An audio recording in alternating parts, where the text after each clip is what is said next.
Hello, hello! C'est le live avec Fabien. J'espère que vous me voyez, que vous m'entendez. Alors, je vais l'inviter, mais d'abord, je vais attendre que vous arriviez un peu. Coucou tout le monde, je vais inviter 3-4 personnes. Puis surtout, n'oubliez pas de faire tourner l'invitation parmi les membres du groupe. Inviter plutôt. J'ai une personne qui me regarde là. Allez les filles, invitez les membres. Attends, il y a une petite là. Je vais jamais y arriver.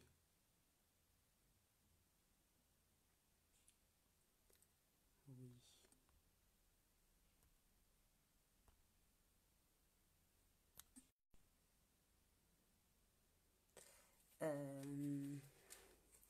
Alors, oui, Fabien, on est d'accord, j'ai lancé la vidéo. Alors, si tu m'envoies des MP, tu plantes mon ma vidéo. Je t'invite. T'es où?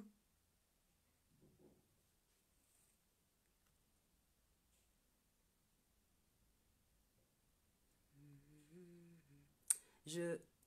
Non, c'est pas ça. Bon. Fabien.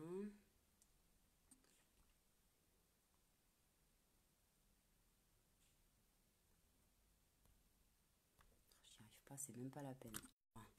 C'est ce qui s'appelle un bide. J'arrive pas à inviter, à identifier Fabien sur la vidéo. Est-ce que vous pourriez, s'il vous plaît, l'identifier?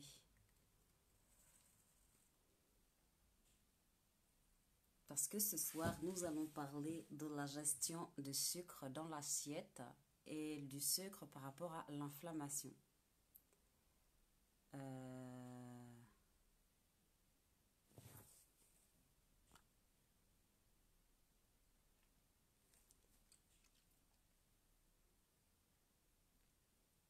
Je te vois pas, Fabien, où tu te caches?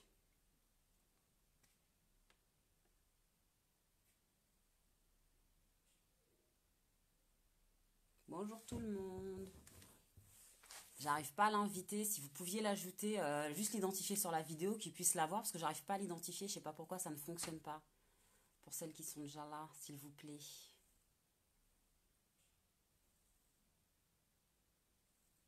Hello Touti. Ah, voilà mon ami Fabien. Aïe. Fabien devant la caméra. Hello. Ajout en cours. C'est magique, le monde moderne et la technologie. Vous m'entendez bien? Attends. Salut. Salut. Attends, je me cale. Là, ça marche pas. Je sens qu'on C'est va te bon. perdre Tu ce soir. m'entends? Ça va? Bien et toi? Ça faisait longtemps. Ouais, ça va. T'as passé de bonnes vacances? Parce que c'était avant l'été la dernière fois. Ouais, ouais, nickel. Nickel, nickel. Et toi? Nickel. J'ai repris le boulot, donc c'est génial. Ok. Bon, c'est parti. On est parti. On attend du monde ou on y va? Bah écoute, je dirais qu'on attend encore un petit peu. Voilà quoi, dire un petit peu quelle est ton actu à toi. Alors, Yes, merci oui, très bien. Mélodie. Parce qu'elle t'a Ah, identifié. j'ai mis mon ordi, mais je vois pas les messages en même temps. Tu me diras, parce que D'accord, ok. je suis pas Inviter le très groupe. organisé, à vrai dire. Ah bah ça c'est les débuts, tu verras. Après, t'achètes un trépied pour faire des lives, je te jure, tu gagnes un temps. Quand tu rentres du boulot, tu poses tes affaires et voilà, c'est fait.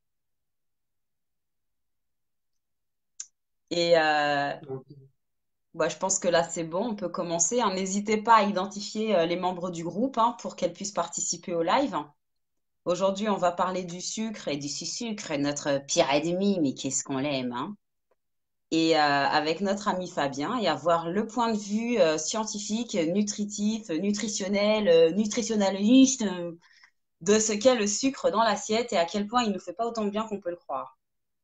Voili voilou. Salut ok, Philo. bon, Vas-y, à on est toi. parti? Yeah. Alors, voilà. Donc, ce soir, on va parler du sucre. Mhm. plus particulièrement ce qui vous intéresse, le lien avec l'inflammation, ce que ça peut faire sur l'endométriose. Voilà, donc la toute première chose à comprendre, la première, je dirais, c'est le lien avec l'hyperglycémie, c'est-à-dire le fait que le sucre sanguin, le glucose dans le sang, monte trop haut. Alors ça, c'est valable pour les sucres qu'on qu'on comprend comme être le sucre en poudre, le sucre en morceaux, le sucre, etc. Mais pas que, c'est aussi le cas pour l'amidon, quand on mange des féculents ou un aliment transformé. Quoi? On va avoir Le une hausse de la sucre lent, glycémie. il est pas lent? Voilà, le sucre lent n'est pas forcément lent, exactement. C'est une Et donc, escroquerie intellectuelle. tout à fait. Mais alors, Donc, voilà, pourquoi alors ça, est-ce que j'y je me reviendrai. confonds? Ah, Voilà, d'accord. ça, j'y reviendrai, mais si tu veux, je dis ça certainement par rapport au concept de l'index glycémique, dont je reparlerai après. Les sucres lents ne sont pas forcément toujours lents comme on croit. Et en effet, ça peut poser un problème. Donc, ce que je voulais dire, c'est que si la glycémie monte, euh, il va y avoir un stress oxydatif dû à l'hyperglycémie. Et c'est le stress oxydatif qui va induire de l'inflammation. Donc en gros, c'est en tout premier lieu l'hyperglycémie qui crée de l'inflammation via le stress oxydatif. D'accord. Donc, je vais essayer Ça, de c'est. vulgariser pour les néophytes parce que c'est vrai que sur le groupe, on est entre guillemets Alors, assez oui, experte. Mais arrête-moi si je me trompe parce que si moi, j'ai pas compris, je peux t'assurer que tu as perdu tout le monde. Donc, j'essaie de reformuler. En gros, ce que tu es en train de me dire, c'est que quand on mange certains aliments, qu'on ait ou pas l'impression que ce soit des sucres lents, on les mhm, assimile dans le sang tellement vite qu'on fait monter le taux de sucre de notre sang. Comme disaient les anciens, voilà, on a du sucre dans le sang. Et que ce sucre dans le sang, en fait, il va, en gros, oxyder les cellules, il va les faire rouiller. exactement, Et comme tout ça à fait, c'est rouille, ça, et que bah, le corps, il veut avoir des cellules qui ne rouillent pas, et ben, ça fait de l'inflammation. exactement. Et donc Voilà, après, en c'est la gros, c'est cata ça. dans notre corps, c'est ça? C'est ça. Voilà. Donc ça c'est le tout premier mécanisme à comprendre.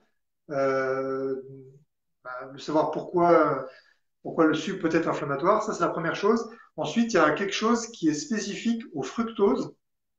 Alors, pour que vous compreniez bien, toutes, le fructose n'est pas forcément bon pour la santé comme on peut l'imaginer. J'ai un petit truc sur mon écran, je l'enlève. Euh, on s'imagine que le fructose, le nom rappelle le fructose fruit. On imagine que le fructose est bon parce qu'il vient des fruits, mais en réalité, le corps ne peut pas utiliser le fructose comme carburant. À la différence du glucose, les cellules utilisent le glucose Mhm. pour produire de l'énergie. Le fructose, c'est impossible. Donc, le foie va le transformer et généralement préférentiellement en graisse. Donc, la consommation de fructose est un problème, déjà d'une part par rapport à ça, et d'autre part, à partir du fructose, on va produire euh, un composé inflammatoire via la 12-lipoxygénase, c'est une enzyme qui transforme ce fructose en un composé inflammatoire, voilà le 12-HETE. Et donc, en gros, il va falloir comprendre parce que c'est pas parce que le sucre qu'on a choisi a un faible index glycémique qu'il sera forcément moins inflammatoire. Alors, je rappelle ce que c'est que l'index glycémique. Avant, on disait les féculents sont des sucres lents, les sucres qui ont un goût sucré dans la bouche sont des sucres rapides. Parce qu'on partait du principe que l'amidon, c'est une grosse molécule composée de glucose et que la digérer, ça devait être lent, donc ça devait être un sucre lent. Après, on s'est rendu compte, début des années 80, en faisant des prises de sang à des gens, en leur faisant faire d'abord un test au glucose et ensuite un test à jeun une autre fois avec des aliments, en calibrant la même quantité de sucre des deux côtés. On comparait le test au glucose et le test avec l'aliment, et c'est comme ça qu'on a découvert que tous les sucres n'étaient, que certains sucres qu'on pensait rapides étaient lents et inversement. Et donc ça, c'est En la fait, notion d'index tu es en glycémique. train de me dire que ma plâtrée de pâtes, que de toute façon, comme c'est du gluten, on n'en consomme pas, n'est-ce pas? Mais Déjà, admettons les farines blanches ou tout ça, on se dit, bon, allez, j'ai fait du sport, je vais me faire une bonne plâtrée de pâtes. Voilà. En fait, on a juste un pic de glycémie, quoi. En gros, on se Voilà. rend Alors une après, grosse charge de voilà. travail. Alors oui, alors ça c'est vrai. Alors, après le sport, c'est pas grave du tout parce qu'après le sport, on recharge le Oui, glycogène qu'on a brûlé pendant le sport. Mais ce que tu dis est vrai, c'est-à-dire que euh, manger une grosse assiette de pâtes, ça va provoquer une hyperglycémie. Et du coup, là, ça poserait problème, en plus du gluten, en effet. Mais ce que je voulais dire, c'est que il va falloir comprendre l'index glycémique pour pas ne se référer qu'à ça. je suis d'accord. L'index glycémique, la référence, c'est le glucose. Le glucose, on dit que c'est 100, 100 comme 100%. C'est la référence. Ensuite, on a un chiffre pour les autres sucres, les autres aliments, qui est de 70, 50, ce que tu veux. À partir de 70, c'est qu'on peut considérer comme un index glycémique élevé, donc un sucre rapide. Par rapport au sucre dont on va parler ce soir, c'est-à-dire le sucre de canne, le sucre de coco, etc., etc., là, il va falloir comprendre comment ça marche. Le glucose, c'est 100 et le fructose, c'est 20. Alors pourquoi le fructose est simplement de 20 en index glycémique? Tout simplement parce que le corps ne l'utilise pas directement. Donc il y a une toute petite partie qui va être convertie en glucose Mhm. et donc une toute petite partie va passer dans le sang et c'est cette toute petite partie qui fait que l'index glycémique n'est que de 20. Le reste étant stocké dans le foie en majorité sous forme de gras ou converti en graisse qui vont circuler et être stockés ailleurs, notamment au niveau du ventre. Donc, si le fructose a un index glycémique bas, c'est pas forcément pour notre bien, d'une manière générale. Alors là, j'imagine que beaucoup d'entre vous vont dire oui, mais les fruits, c'est quand même bon pour la santé, c'est prouvé que c'est bon. Alors, Après, on très dit qu'il n'y a pas que du simplement, sucre dans les fruits en même temps, mais oui, effectivement, exactement. Alors déjà dans les fruits, il n'y a pas que du fructose, il y a du glucose, du fructose ou et des parfois du vitamines, des saccharose. minéraux, enfin, Et voilà. Et donc ça, c'est le poison, on va dire. Et dans le fruit, vous avez les fibres, vitamines, minéraux, oligoéléments, caroténoïdes, polyphénols. Donc tout ça, ça va être les antidotes du poison. Et si les fruits sont bons pour la santé, c'est par rapport à tout ça. C'est pas par rapport au sucre qu'il y ah a oui, dedans. forcément. Si les fruits sont bons pour la santé, c'est vitamines, minéraux, oligoéléments, caroténoïdes, polyphénols et fibres. C'est ça qui est bon dans les fruits. Donc, si le fructose a un index glycémique bas, c'est que justement, il n'est pas utilisé, il est converti en gras préférentiellement. Donc, à partir de là, on va comprendre comment ça marche. Alors, vous prenez par exemple du sucre blanc. Attends, je vais essayer Euh, de revulgariser pour ne pas perdre tout le monde. Et en même temps, je vais me prendre de quoi noter parce que comme ça, je vais prendre des notes sur ce que tu dis, tu vois. Donc, le fructose, c'est grosso modo un composé du sucre parce qu'il y a plusieurs types de sucre. voilà, Sauf que voilà, ça, je vais la expliquer base de ensuite. référence, c'est le glucose. C'est un peu comme comparer Voilà. des dollars et des euros, en gros. Voilà. En fait l'index glycémique, c'est un test de référence calibré sur le glucose. Voilà, c'est Donc, comme la monnaie l'élévation, européenne, c'est voilà, l'euro. Donc, à partir de là, en Europe, on parle qu'en euros. Maintenant, vous savez que le dollar, le yen, c'est des monnaies qui existent, mais encore faut-il, entre guillemets, connaître la conversion. Et là, si je comprends bien, exactement. le fructose, ça nous fait grosso modo 20 de glucose plus 80 de gras bizarre, quoi. Exactement, ouais, c'est ça.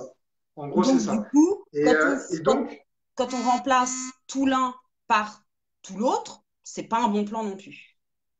exactement. Faut Alors vraiment voilà, les réduire la exemples. consommation de sucre, en gros. Voilà.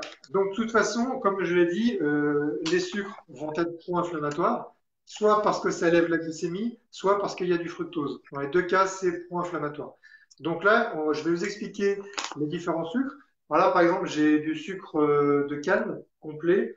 Ça vient de Madagascar. Je pense que c'est un peu équivalent au muscovado. C'est un sucre qui est très, très noir. Moi, j'aime bien Euh, celui-là, moi. alors, voilà, donc que vous ayez ça ou un sucre blanc, dans tous les cas, c'est du saccharose. Le saccharose qui provient soit de la canne à sucre, soit de la betterave. Et qu'est-ce que c'est que le saccharose? C'est une molécule de glucose attachée à une molécule de fructose. Donc, on appelle ça un disaccharide. C'est deux sucres attachés l'un à l'autre, une molécule de glucose attachée à une molécule de fructose. Alors, Donc, moi, j'aime bien quand les on maths. prend... Donc, si je reprends ton analogie, la saccharose, Si on le remet sur l'indice, ce sera 50. Alors, Enfin, 70 puisqu'il y a les ventes de oui, glucose. alors oui, exactement. Sauf Oh. que oui. Alors, en fait, après, le corps, c'est pas non plus des mathématiques aussi simplistes, hein. C'est pas Mais en marrant. grosso modo, voilà, grosso modo, comme tu as le fructose à 20 et le glucose à 100, le saccharose qui est un mix des deux, bah, tu es à peu près à mi-chemin entre les deux. Donc, en gros, c'est à peu près 70, le sucre. Donc, alors, le sucre blanc, c'est un sucre qui est issu de la betterave sucrière ou de la canne à sucre, qui est raffiné. Donc, on en extrait le jus et ensuite, C'est on passe des produits, on passe du lait de chaud, après il y a du gaz carbonique, on fait cristalliser, etc. Et il peut y avoir plusieurs étapes pour que ça soit bien blanchi, qu'il reste que le saccharose. Quand vous avez donc du saccharose, du sucre blanc, c'est plus que du sucre, du saccharose. Chimiquement, c'est saccharose, point barre. Il n'y a rien d'autre. Quand vous avez ceci, un sucre encore complet comme celui-ci, il y a des matières organiques, il y a des minéraux dedans. J'ai Donc, travaillé alors, dans l'industrie du sucre, en fait, et la personne avec laquelle je bossais a fait ce qu'on appelle dans leur jargon des campagnes en Afrique, parce que forcément, le sucre de canne, t'en as pas à Paris, hein, on est d'accord. Et donc, du coup, c'est des personnes qui ont fait des campagnes en Afrique, et quand on a commencé à parler du sucre, ils m'ont un petit peu chahuté en me disant, ouais, mais du sucre, c'est du sucre. Je leur ai répondu, bah ouais, je sais. Enfin, imagine le silence de mort, tu sais. Mais comment ça, tu sais? Enfin, en gros, tu es en train de te prendre la tête à ne pas en acheter parce qu'en plus, dis-toi que dans l'usine, comme ils en produisaient, j'en avais à volonté. Je veux dire, j'aurais pu partir pour 10 euros avec 200 kilos dessus. J'exagère à peine, hein. Moi, quand je voyais tout ça, j'avais juste envie de vomir, mais bon, passons. Et je leur dis, moi, j'en mange pas, donc j'en achète pas. Je ne fais pas de confiture et si j'en faisais, j'utiliserais pas ce sucre-là pour ces raisons-là. Et donc, pour reprendre la fabrication du sucre tel que tu disais, donc vous savez, les filles, nous, on évite les aliments trop transformés. Le sucre, il n'y a pas pire. C'est quelque chose qui a été. Donc, on va prendre la canne ou la betterave, on va prendre un jet d'air et on va les faire se rencontrer. D'un côté, il va y avoir la matière sèche qui va tomber et en fait, dans le jet d'eau, le liquide va être aspiré. Donc, ça va être une espèce de mélasse, de bouillasse qui va être cuite. Donc, quand ça cuit, ça s'évapore. Ça devient une bouillabaisse de plus en plus épaisse, épaisse, épaisse. Et après, c'est passé dans des process industriels qui vont faire ce qu'on appelle du flash. Bon, ça n'a rien de chimique, c'est juste une question de d'enthalpie pour celles qui connaissent. Sinon, c'est une question de variation de pression et de température. En gros, on augmente la pression pour diminuer la température où ça va justement s'évaporer, ce qu'on appelle le flash. Donc justement, ça va s'évaporer de manière à retirer quelque chose de plus en plus concentré. Et après intervient le procédé qui s'appelle le clairissage que tu dis, où on va mettre de la chaux et j'en passe pour justement blanchir. Ça s'appelle du clairissage. Et là, c'est marrant parce que votre sucre, il est un peu beige et il devient blanc. Et pour conforter ton idée, en fait, il y a carrément une colorimétrie. C'est-à-dire qu'au moment où on sort le sucre de l'usine, bah, avant de le sortir, on le vérifie par rapport à vous savez, comme les trucs de peinture, là, quand on va avec, comment ça s'appelle, là, quand tu vas faire de la peinture chez toi, tu as, tout plein de le nuancier, voilà, chercher le terme. On vous sort le nuancier et en fonction du degré de pureté que l'on veut, pureté voulant dire ben, des nutriments, hein, eh bien, on a un sucre de plus en plus blanc. Et grosso modo, le sucre blanc de table, on est autour des 90-95% de pureté. Autrement dit, il n'y a plus rien, il n'y a que de la saccharose. Tu as 95% de saccharose. D'où l'indice glycémique du sucre blanc qui explose le plafond, puisqu'en fait, c'est la base, c'est l'étalonnage, quoi. alors justement, à ce sujet, je voulais dire que si vous prenez du sucre complet, vous bénéficiez des minéraux et d'autres substances qui proviennent de la canne à sucre, par exemple. Mhm. L'index glycémique ne va pas être beaucoup plus bas. Alors après, on trouve des chiffres un peu différents un peu partout si on cherche. Mais grosso modo, comme ça reste du saccharose, ça ne va pas être fondamentalement différent.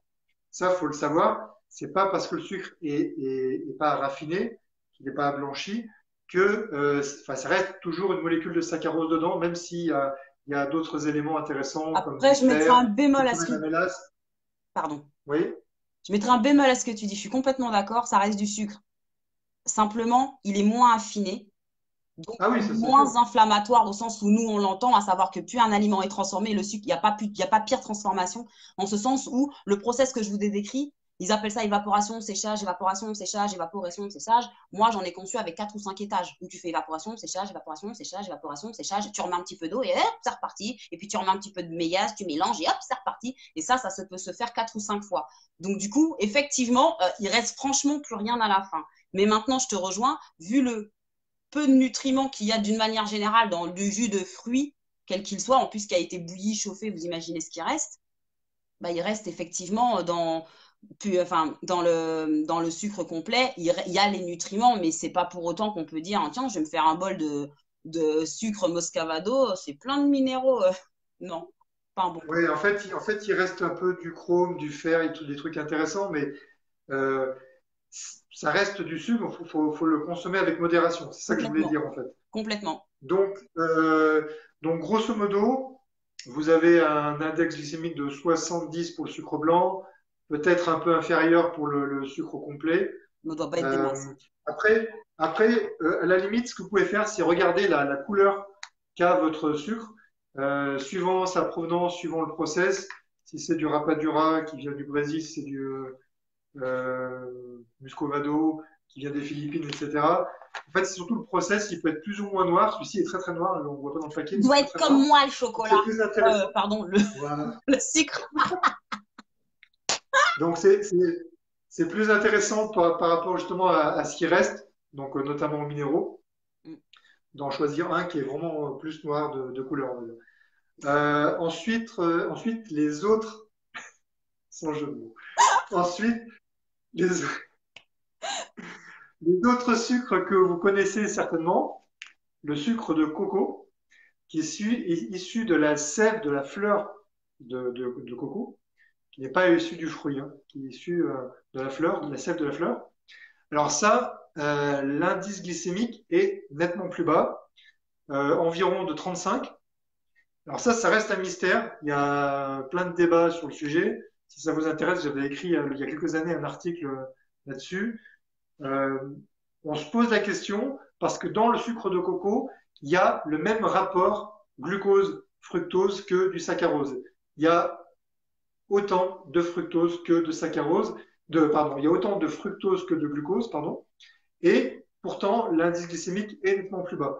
Donc on se pose des questions, est-ce que les études n'ont pas été truquées par les pays qui le vendent pour des raisons économiques? Il y a toutes sortes de théories de complot, etc. Après, moi j'avais peut-être trouvé deux explications. Ça peut contenir un tout petit peu de dexylose. Et le dexylose, c'est un sucre qui bloque les enzymes dans l'intestin, qui casse le saccharose en deux. Le saccharose, vous libérez le glucose, fructose pour les assimiler. Et il y aurait peut-être une petite molécule qui bloque l'action de cette enzyme dedans. Il y a aussi de l'inuline. L'inuline, c'est une fibre prébiotique. Donc peut-être qu'en modifiant le microbiote, la flore intestinale, ça peut jouer aussi sur l'indice glycémique, c'est possible. Donc moi personnellement, je trouve que je fais moins d'hypoglycémie avec le sucre de coco parce que je fais très facilement des hypoglycémies. J'ai quand même vu une différence entre sucre de canne, sucre de coco. Je vois quand même la différence. C'est pas énorme, mais je vois quand même la différence. Donc probablement qu'il y a quand même un index glycémique plus bas. Donc, et là, pour le coup, si c'est vrai, avec le même ratio glucose-fructose, donc ça serait intéressant. Dans le bouquin, Moi, j'avais lu je ne euh, fais plus, je n'ai plus de source, hein. Honnêtement, j'ai plus lu plus d'une fois que le sucre de coco, c'était surtout du fructose. D'un point de vue industriel, j'ai jamais compris ouais, ça, comment ça ne pouvait n'être que du fructose. alors, ben moi j'ai vu des analyses, justement, moi j'ai vu des analyses qui montraient que dans le sucre de coco, on retrouvait glucose, fructose à quantité égale. Et justement, c'était ça le problème par rapport à l'index glycémique, parce que personne ne comprenait pourquoi il était bas. Alors après, il y en a qui disent oui, mais il y a peut-être plus de fructose, mais moi, toutes les analyses que j'avais vues, il y avait bien à quantité égale fructose et glucose, ce qui est assez troublant. Donc, Voilà. du coup, on en Donc, reste à la même conclusion, à savoir, on en appelle à la prudence et à une consommation raisonnée, hein. voilà, exactement. Même chose, consommer avec modération. Dans le bouquin, il doit être à l'envers, je pense, avec la vidéo, l'alimentation entière de métréose, il y a deux sucres que je conseille un peu plus que les autres, c'est le sucre de coco et le xylitol, dont je parlerai juste après. Euh, Bon, le sucre de coco, oui, oui, tu vas voir. non, mais moi, je parle du goût, Euh, là. ah non, non, mais le xylitol, c'est pas mauvais. Comment dire? Le sucre de coco, parce qu'il est non raffiné, donc il est marron, hein, il est marron, il a un petit goût de caramel très, très, très sympa. Il a des minéraux et son index glycémique, a priori, est modéré. Donc voilà, c'est plutôt lui que je conseille en premier. Par contre, il est beaucoup plus cher que le sucre de canne complet. Le sucre de canne complet, ça coûte pas très très cher. Bah, c'est Donc il quasiment y a du quand même une simple sacrée double, hein. Moi, différence je de consomme tarif. les deux, donc Ouais, ouais. que j'aime bien le goût Et un peu caramel, tu sais, du sucre complet. Et en même temps, j'aime bien le goût du sucre de coco, mais mon porte-monnaie, lui, l'aime beaucoup moins, très honnêtement. Et tout en à fait. plus de ça, autant, de toute façon, ça c'est un petit peu, on va dire, entre guillemets, nos points de divergence, c'est ton aspect très scientifique et que je respecte, et puis moi, mon aspect très palais, et qui est le mien. Et du coup, j'ai une préférence quand même pour un mix des deux. Et quand je fais pas de mix des deux, je mets d'abord les épices parce que moi, la cannelle est mon meilleur ami. Et en plus, ça a un pouvoir sucrant sans sucré, parce que pour le coup, c'est pas du sucre. Et Et après, en plus, la cannelle évite l'hyperglycémie. Parce que la cannelle améliore la sensibilité au glucose et à l'insuline, ce qui fait que quand tu mets de la cannelle sur un aliment sucré, euh, ta glycémie retombe beaucoup plus vite. Donc la cannelle empêche l'hyperglycémie. C'est pour ça que la cannelle est utilisée contre le diabète. ah Voilà. d'accord, La ça je cannelle, savais c'est... pas. Voilà. Et du coup, c'est vrai Et je que, l'avais bon, moi dit. j'ai la main lourde, hein, je te dis, ils m'ont ramené des morceaux, mais il n'y a même pas de place à l'écran. Voilà, énorme chez moi, ils m'ont ramené, mais l'équivalent de mon avant-bras, quoi, tellement les morceaux sont énormes. Donc, c'est vrai que je consomme énormément comme ça. Mais après, comme je vous l'ai toujours dit, les filles, soyez raisonnables et raisonnés dans votre consommation. Les informations qui sont données là, vous faites votre salade. Ce qu'il faut, c'est maîtriser la consommation du sucre. C'est une approche que propose Fabien. J'en ai une autre. Vous en aurez certainement une troisième qui sera un mix des deux. Et il n'y a pas de bonne Dans tous méthode. les cas, Il faut, c'est maîtriser de la toute façon, dans tous les cas, tous les sucres qu'on va ajouter, il faut y aller mollo, il ne faut pas en c'est mettre ça. beaucoup, hein. Le sucre, ça reste du sucre. Il faut absolument en consommer le moins possible. Ça, c'est peu importe celui qu'on choisit, pour des raisons de goût, pour des raisons financières, pour des raisons Qu'importe. d'index glycémique, peu importe. En tous les cas, il faut en consommer peu. Ensuite, je vais vous parler du miel. Voilà. Le miel de Savoie, par exemple. Alors, le miel, sachez, et ça, vraiment, sachez-le, ça coûte au bas mot 25 euros le kilo. Si vous trouvez moins cher, c'est pas du miel. Donc, ça va être du miel chinois qui n'est pas du miel. Et du C'est du sucre. sirop de glucose. Voilà, exactement, c'est du sirop de glucose coloré avec des arômes chimiques. Ça va avoir vraiment le goût du miel, la consistance du miel, mais ça ne sera pas du miel. Et si le miel se démarque un petit peu, il y a deux, trois petits avantages.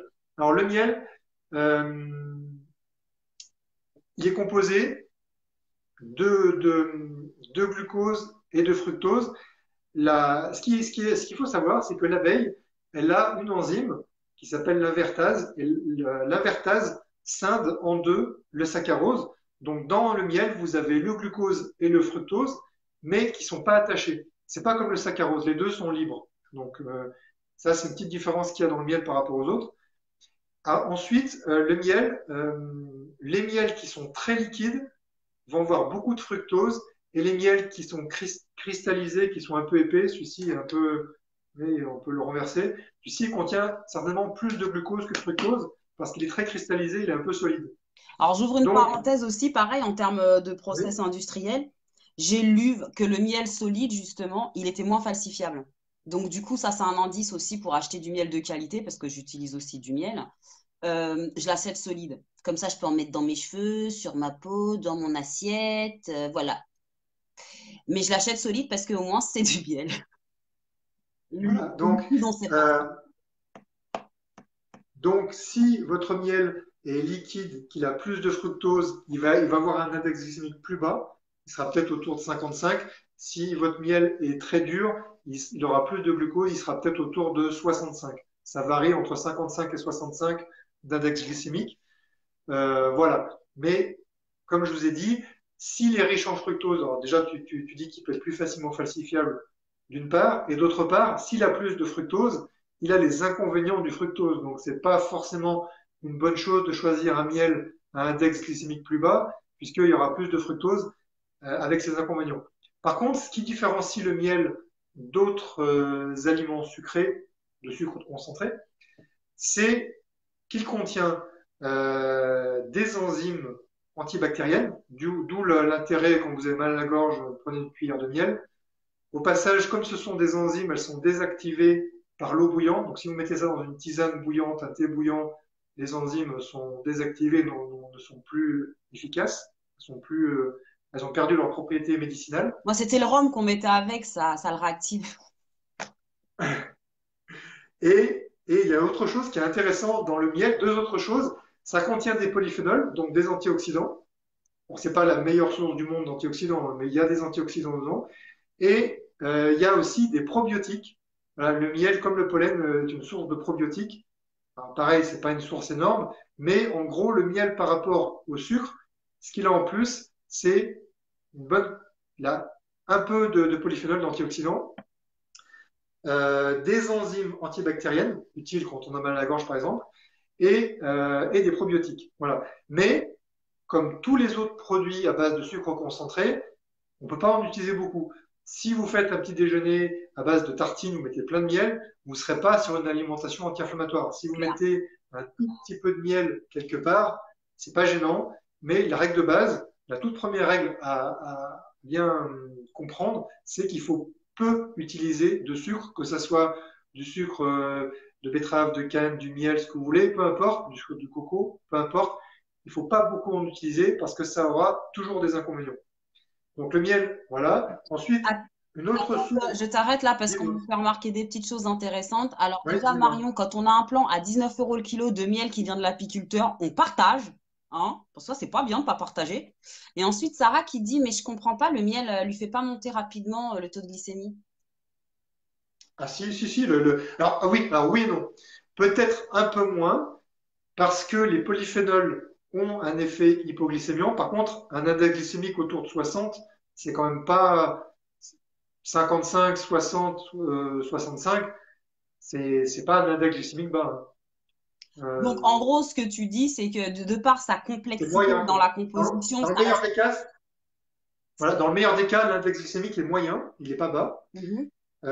Dire que ça fait pas monter vite la glycémie, si quand même, vous donnez du miel à un diabétique, vous verrez le résultat, ça, ça passe quand même assez rapidement dans le sang, puisqu'il y a, il y a dans le miel, il y a une grande, il y a moitié, on va dire moitié glucose, moitié fructose libre. La partie de glucose libre, elle est très rapidement assimilée.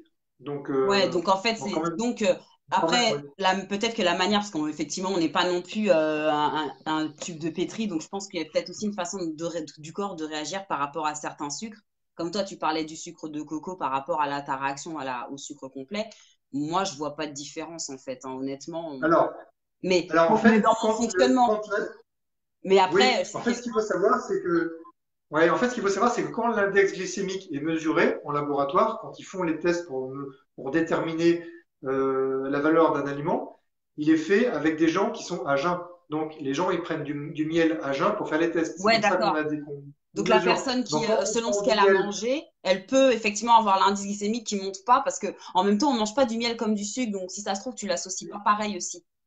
eh ben, voilà, si on mange le miel avec quelque chose qui est gras, par exemple, si on met une pointe de miel sur, je sais pas, une crêpe sans gluten dans laquelle on a mis de la purée d'amande qui est super grasse, si on met une pointe de miel dessus, le gras de la purée d'amande va ralentir la vidange gastrique et bien évidemment, le miel sera assimilé plus doucement parce qu'il va quitter l'estomac plus doucement. Alors c'est Voilà. intéressant ce que Mais tu ce dis. Tu qui- es en train de nous dire en gros que si on associe le sucre au gras, on va pouvoir diminuer la glycémie.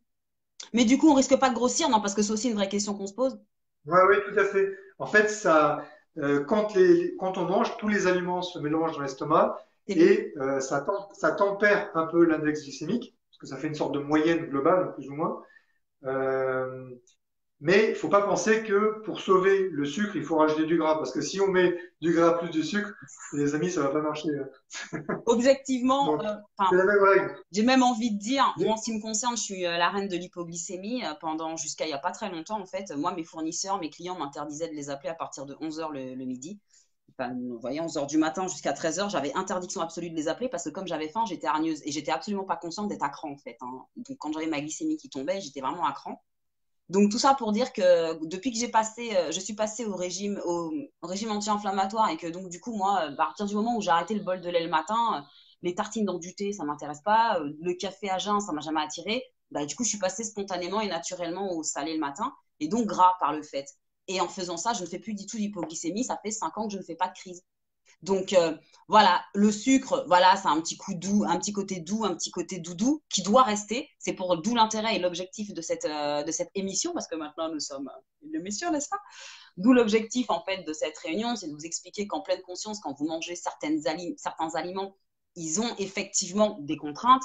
Pour autant, il ne s'agit pas de se les interdire, mais de savoir les utiliser à bon escient. Je veux dire, le bol alimentaire, l'assiette, c'est comme le porte-monnaie. On ne va pas tout claquer dès qu'on a reçu sa paye, on va essayer de le gérer dans le mois. Ben, l'alimentation, c'est pareil. Si à un moment tu dois choisir une source de sucre, optimise-la en fonction de tes plaisirs, de tes envies et de ton alimentation au global. Et ce que tu dis par rapport à la nervosité, le coup de pompe, etc., ça, c'est l'hypoglycémie réactionnelle. Tu fais un pic d'hyperglycémie le matin et ensuite ta glycémie s'effondre 3 heures après ton petit-déj. Et c'est là que tu ressens de la Ah, c'était nervosité, que connasse, tu hein. es irritable, etc. Et là, tu te sens mal, non seulement tu as faim, tu es pas bien, tu n'arrives pas à réfléchir, tu es nerveux, etc. Et en fait, on passe. L'hyperglycémie provoque de l'inflammation et l'hypoglycémie est de toute façon mauvaise pour les neurones aussi. L'hypoglycémie, les neurones n'apprécient pas du tout. Donc de toute façon, il faut éviter ces montagnes russes. Il faut être plutôt en effet stable. Et en effet, le fait de manger des protéines le matin, le fait de manger plus gras et plus de protéines le matin stabilise beaucoup mieux la glycémie. Donc un petit-déj archi sucré, ça va poser aussi ce problème-là de fatigue matinale, de manque de concentration, nervosité, etc. Mais tu sais, On c'est n'aura tout mon pas. conseil, hein, honnêtement. Avant de prendre le régime anti-inflammatoire, moi, j'avais un petit déj bien équilibré. C'était mon bol de lait, de céréales, avec ma petite saupoudrette de sucre ou de chocolat. Ou si j'avais pas de céréales, c'était ma baguette, parce qu'en plus, j'ai toujours un appétit de gorée. Puis, j'avais pas envie d'avoir faim. Comme je n'avais pas envie de faire de l'hypoglycémie, je mangeais comme un goré, donc je pouvais manger une baguette le matin. Et je parle pas ado, hein, je parle de ça jusqu'à un âge jusqu'à ce que j'arrête le produit laitier entre une demi-baguette et une baguette le matin avec mon beurre. Je mettais pas de confiture, j'ai jamais été trop fan. Mais ouais, j'avais une plaquette de beurre comme ça sur le pain. Et je faisais de l'hypoglycémie. À partir du moment où je suis passée à l'écrasé d'avocat avec un morceau de poisson ou que je m'en prends un œuf avec un écrasé d'autre chose, d'une salade de tomates, enfin selon les saisons, vous voyez, à partir du moment où je suis passée, ou un bol de soupe aussi, et la soupe tellement épaisse que la cuillère elle tient debout dedans, à partir du moment où je suis passée à ces choses-là, je fais plus d'hypoglycémie.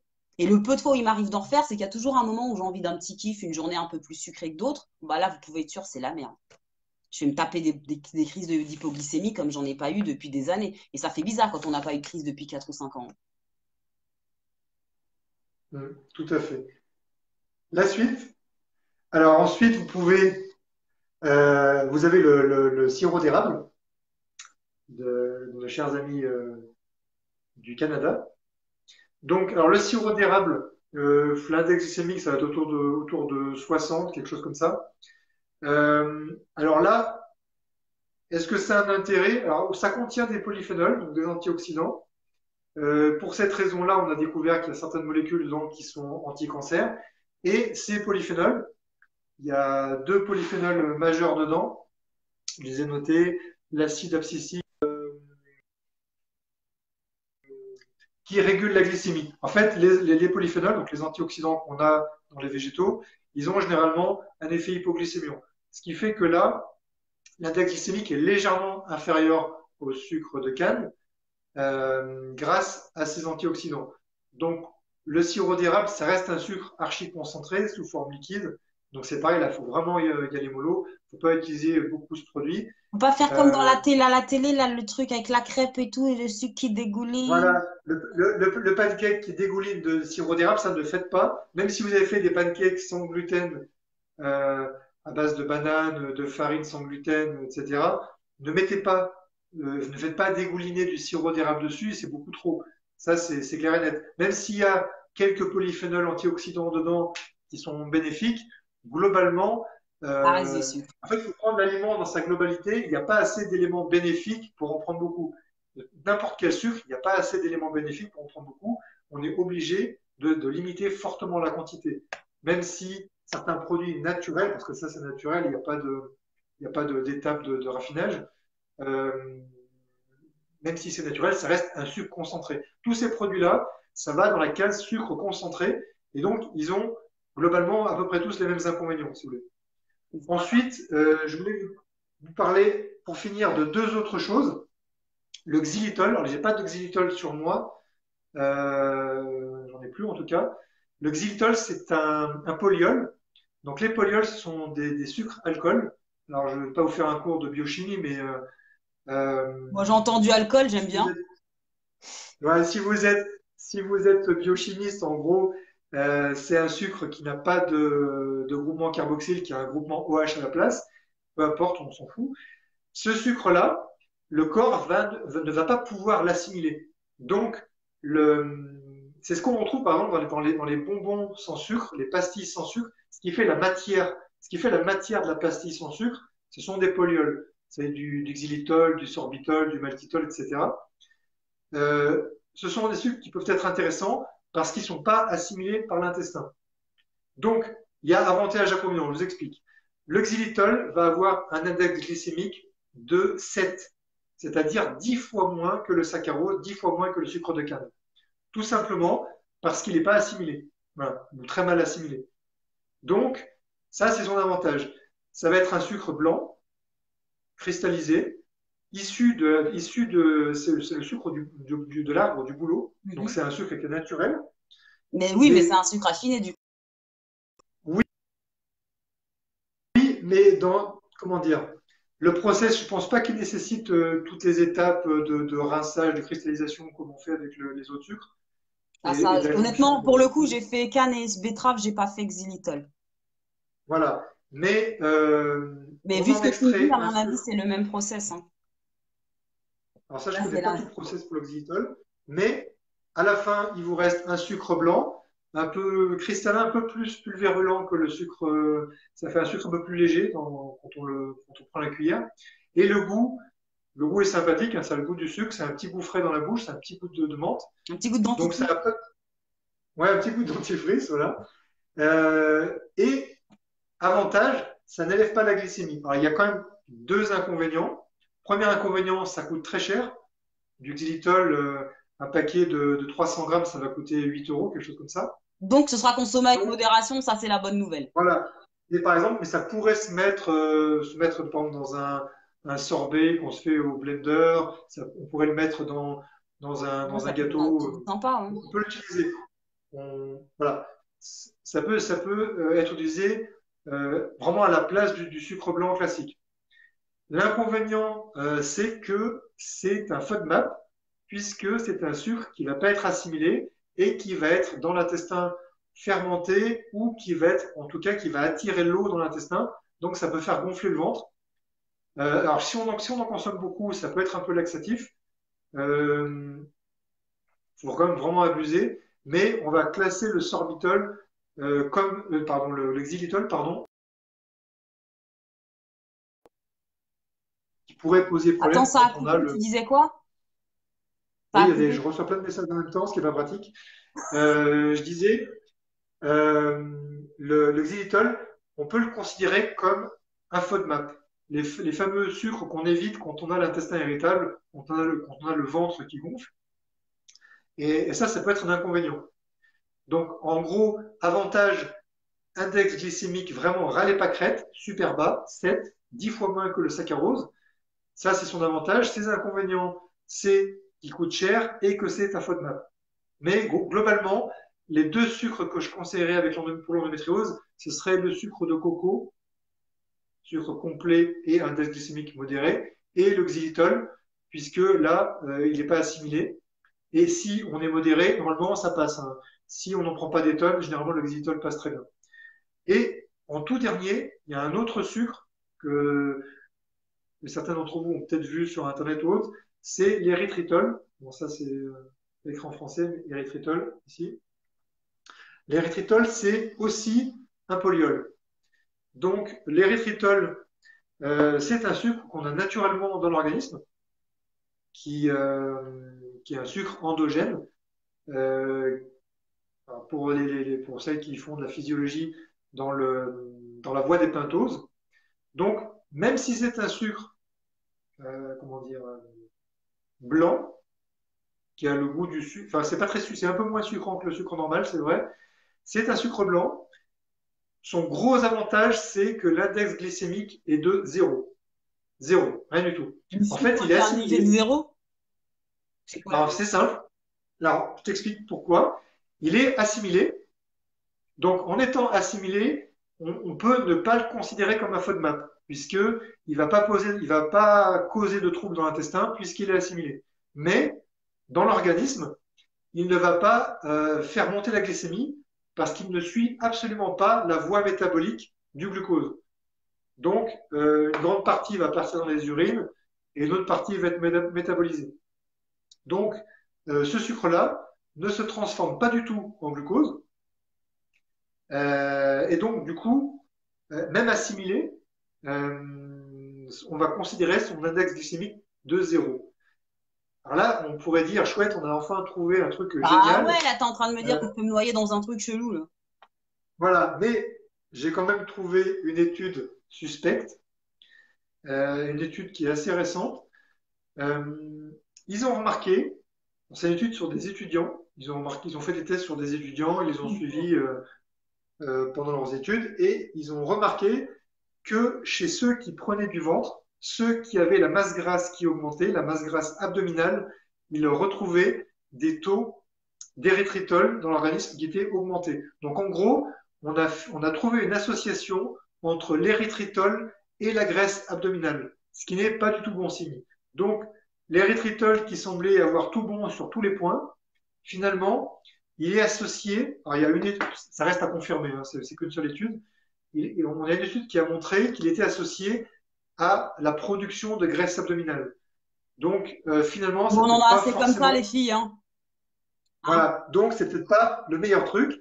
Donc, je dirais, en conclusion, que pour moi, les deux trucs qui restent les plus intéressants, mais les deux plus chers, je dirais aussi, pour la même occasion, ça reste le sucre de coco et le xylitol.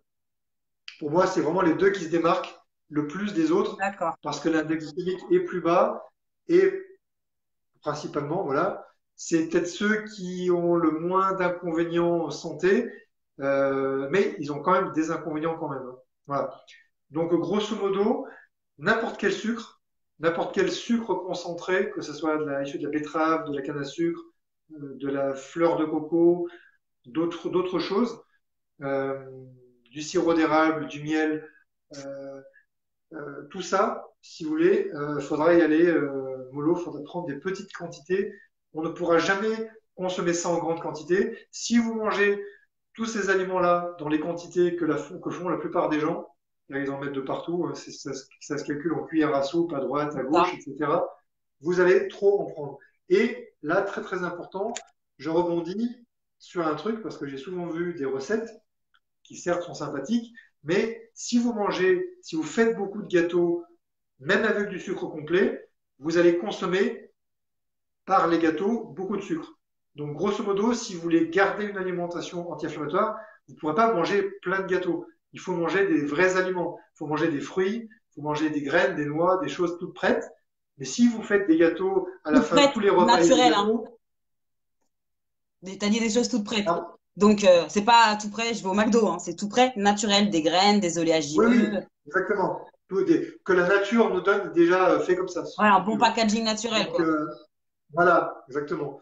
Qu'on cueille de l'arbre ou qu'on ramasse et qui est tout prêt, qui est prêt comme la nature nous le donne. Ce que je veux dire, c'est que si on finit tous les repas par un gâteau maison, voilà. Si on prend tous les petits-déj, un gâteau maison, si à tous les goûters l'après-midi, on mange des gâteaux maison, qu'on fait plein de gâteaux avec, certes, de la farine de riz, de J'aime la la poudre farine de riz. d'amande, plein de trucs, mais oui, dont en plus index glycémique élevé, et qu'on met du sucre, on met plein de sucre dedans, même si ce sont des sucres naturels, on va consommer beaucoup trop de sucre, beaucoup trop de fructose, et ce sera forcément inflammatoire. Alors d'ailleurs, Il y ce qui m'amène a... là, parce que j'ai une série de questions, donc je me permets de t'interrompre. Donc, Oui, il y a des questions où on me parle de la gestion du sucre et je trouve que c'est intéressant par rapport à ce que tu dis. Donc, effectivement, pour synthétiser un peu, parce que comme je dis souvent, tu as l'aspect scientifique. Maintenant, dans le quotidien et connaissant les membres et le niveau dont on part tout à la base, où on nous a tellement raconté d'histoires finalement qu'aujourd'hui, on ne sait plus très bien ce qu'il faut manger, c'est assez déroutant. Du coup, je dirais simplement que en termes de sucre, ben, quand il faut en ajouter, c'est un aliment qu'il faut éviter. Et le jour où on a une soirée, un anniversaire, un truc comme ça, on sait très bien que si on ne vient pas avec notre propre gâteau, il va y avoir lait et gluten, donc il faut qu'on fasse le nôtre. Dans ces cas-là, mettez du sucre normalement. Et là, effectivement, vous avez ce que disaient les recommandations, ce que proposait Fabien, en fait, qui était plutôt le sucre de coco et le xylitol, non? Voilà, c'est ça. Le C'est ça. sucre de Donc, bouleau, le là, les xylitol. sucres Voilà. que lui propose, après, à vous de voir aussi pendant le goût, parce qu'il a dit aussi que le xylitol, par exemple, a un goût mentholé. Donc, un gâteau au chocolat, ça Non, peut. mais ça, c'est très léger. Dans un gâteau, franchement, tu sens pas du tout, hein. Ça se sent pas. C'est vraiment là, Mais c'est pour ça que je dis que c'est vraiment dégoût, puisqu'après, les associations avec les épices sont plus les mêmes aussi. Enfin, ça, c'est à tester, c'est à vous de voir. Après, j'ai eu plusieurs questions autour de stevia agave. Et puis là, du coup, on ah parlait oui, de. je l'ai complètement. Oui, je suis vraiment désolé, je l'ai complètement zappé parce que j'en avais pas avec moi, je l'ai zappé. L'agave. Alors l'agave, suivant. Donc l'agave, c'est issu d'un cactus. C'est la sève qu'on prend dans le cactus, on en tire un sucre. Si l'index glycémique de l'agave est bas, c'est que justement, il y a une grande majorité de fructose. Et si on trouve par exemple du sirop d'agave avec un index glycémique de 30, c'est quasiment que du fructose. Donc le sirop d'agave, c'est un concentré de fructose, donc c'est un concentré de problème. Donc Mais c'est pas une fois généralement, qu'il peut être chauffé, du coup, ça augmente l'indice glycémique, ça veut dire quoi? chauffer, c'est-à-dire. Je sais, ben, en termes de process, il y a des fois où il est chauffé ou je ne sais quoi, et on se retrouve avec des agaves où on a de 30 à 65 comme indice glycémique. Alors moi, de ce que j'avais cru comprendre, de ce que j'ai lu sur le sirop d'agave, c'est que suivant la provenance, suivant la plante, suivant la récolte, etc. Ça a coupé, cher ami. Ça a coupé, tu peux Ça a coupé? reprendre? Oui. Oui. Excuse-moi, j'ai plein de messages qui m'arrivent en même temps. Euh, oui, le, suivant la provenance de la gave, le lot, la plante, on peut avoir des concentrations de glucose et de fructose qui peuvent Qui varient. varier, parce que si on chauffe du fructose, le fructose, il a pas la même structure chimique que le glucose. Donc le fructose ne va pas se transformer par magie en glucose. Donc Peut-être euh, disparaître. Non, mais honnêtement, je c'est sais pas, mais c'est plutôt, vrai que. c'est plutôt, en fait, c'est vraiment le ratio entre glucose et fructose qui va faire la tendance pour l'index glycémique. Plus il y aura de glucose, plus l'index glycémique va être élevé, plus il y aura de fructose, plus l'index glycémique va être bas. Oui, Donc l'index l'agave, glycémique, je le rappelle, est même si l'index glycémique est bas, on va se retrouver avec beaucoup de fructose, et beaucoup de fructose, c'est un peu une cata pour la santé. Le fructose en excès favorise le stockage de graisse au niveau du foie, c'est ce qu'on appelle le foie gras, hein, communément, la stéatose hépatique. La stéatose hépatique, c'est le foie gras. Euh, Ça favorise l'hypertension artérielle, ça favorise le diabète, puisqu'en fait, un excès de fructose favorise le stockage de graisse, et ce stockage de graisse dans le foie et dans l'abdomen favorise ensuite le diabète. Donc en gros, vous prenez de la gave ou du fructose en poudre, les deux vont avoir un index glycémique très bas. C'est-à-dire qu'un diabétique qui prend du fructose, sa glycémie ne va pas beaucoup augmenter, mais en contrepartie, il va faire empirer son diabète parce que le fructose euh, est plutôt comment dire, un promoteur de diabète. Donc, de toute façon, le fructose en excès n'est jamais bon. d'accord. Donc, si on prend une source concentrée de fructose, l'agave en est une, enfin, c'est une source de fructose hyper concentrée, c'est pas une bonne idée. Donc, l'agave, dans le passé, il y a 10-15 ans de ça, quand c'est apparu, tout le monde était content, ah, le sirop d'agave, c'est génial, index glycémique bas, c'était il y a 15 ans de ça, quand on commençait à parler de l'index glycémique, tout le monde était content quand l'index glycémique était plus bas. Après, on s'est rendu compte que c'était du fructose et que ça posait problème. Maintenant, en nutrition, en micronutrition, nutrithérapie, plus personne veut de l'agave à cause du fructose, justement. Donc moi, l'agave, c'est vraiment un produit que je déconseillerais. Euh, alors c'est pareil, si on en met une cuillère à café de temps en temps, il n'y a pas mort d'homme, mais franchement, c'est pas le sucre de coco et le xylitol, généralement. Mais Et la stevia?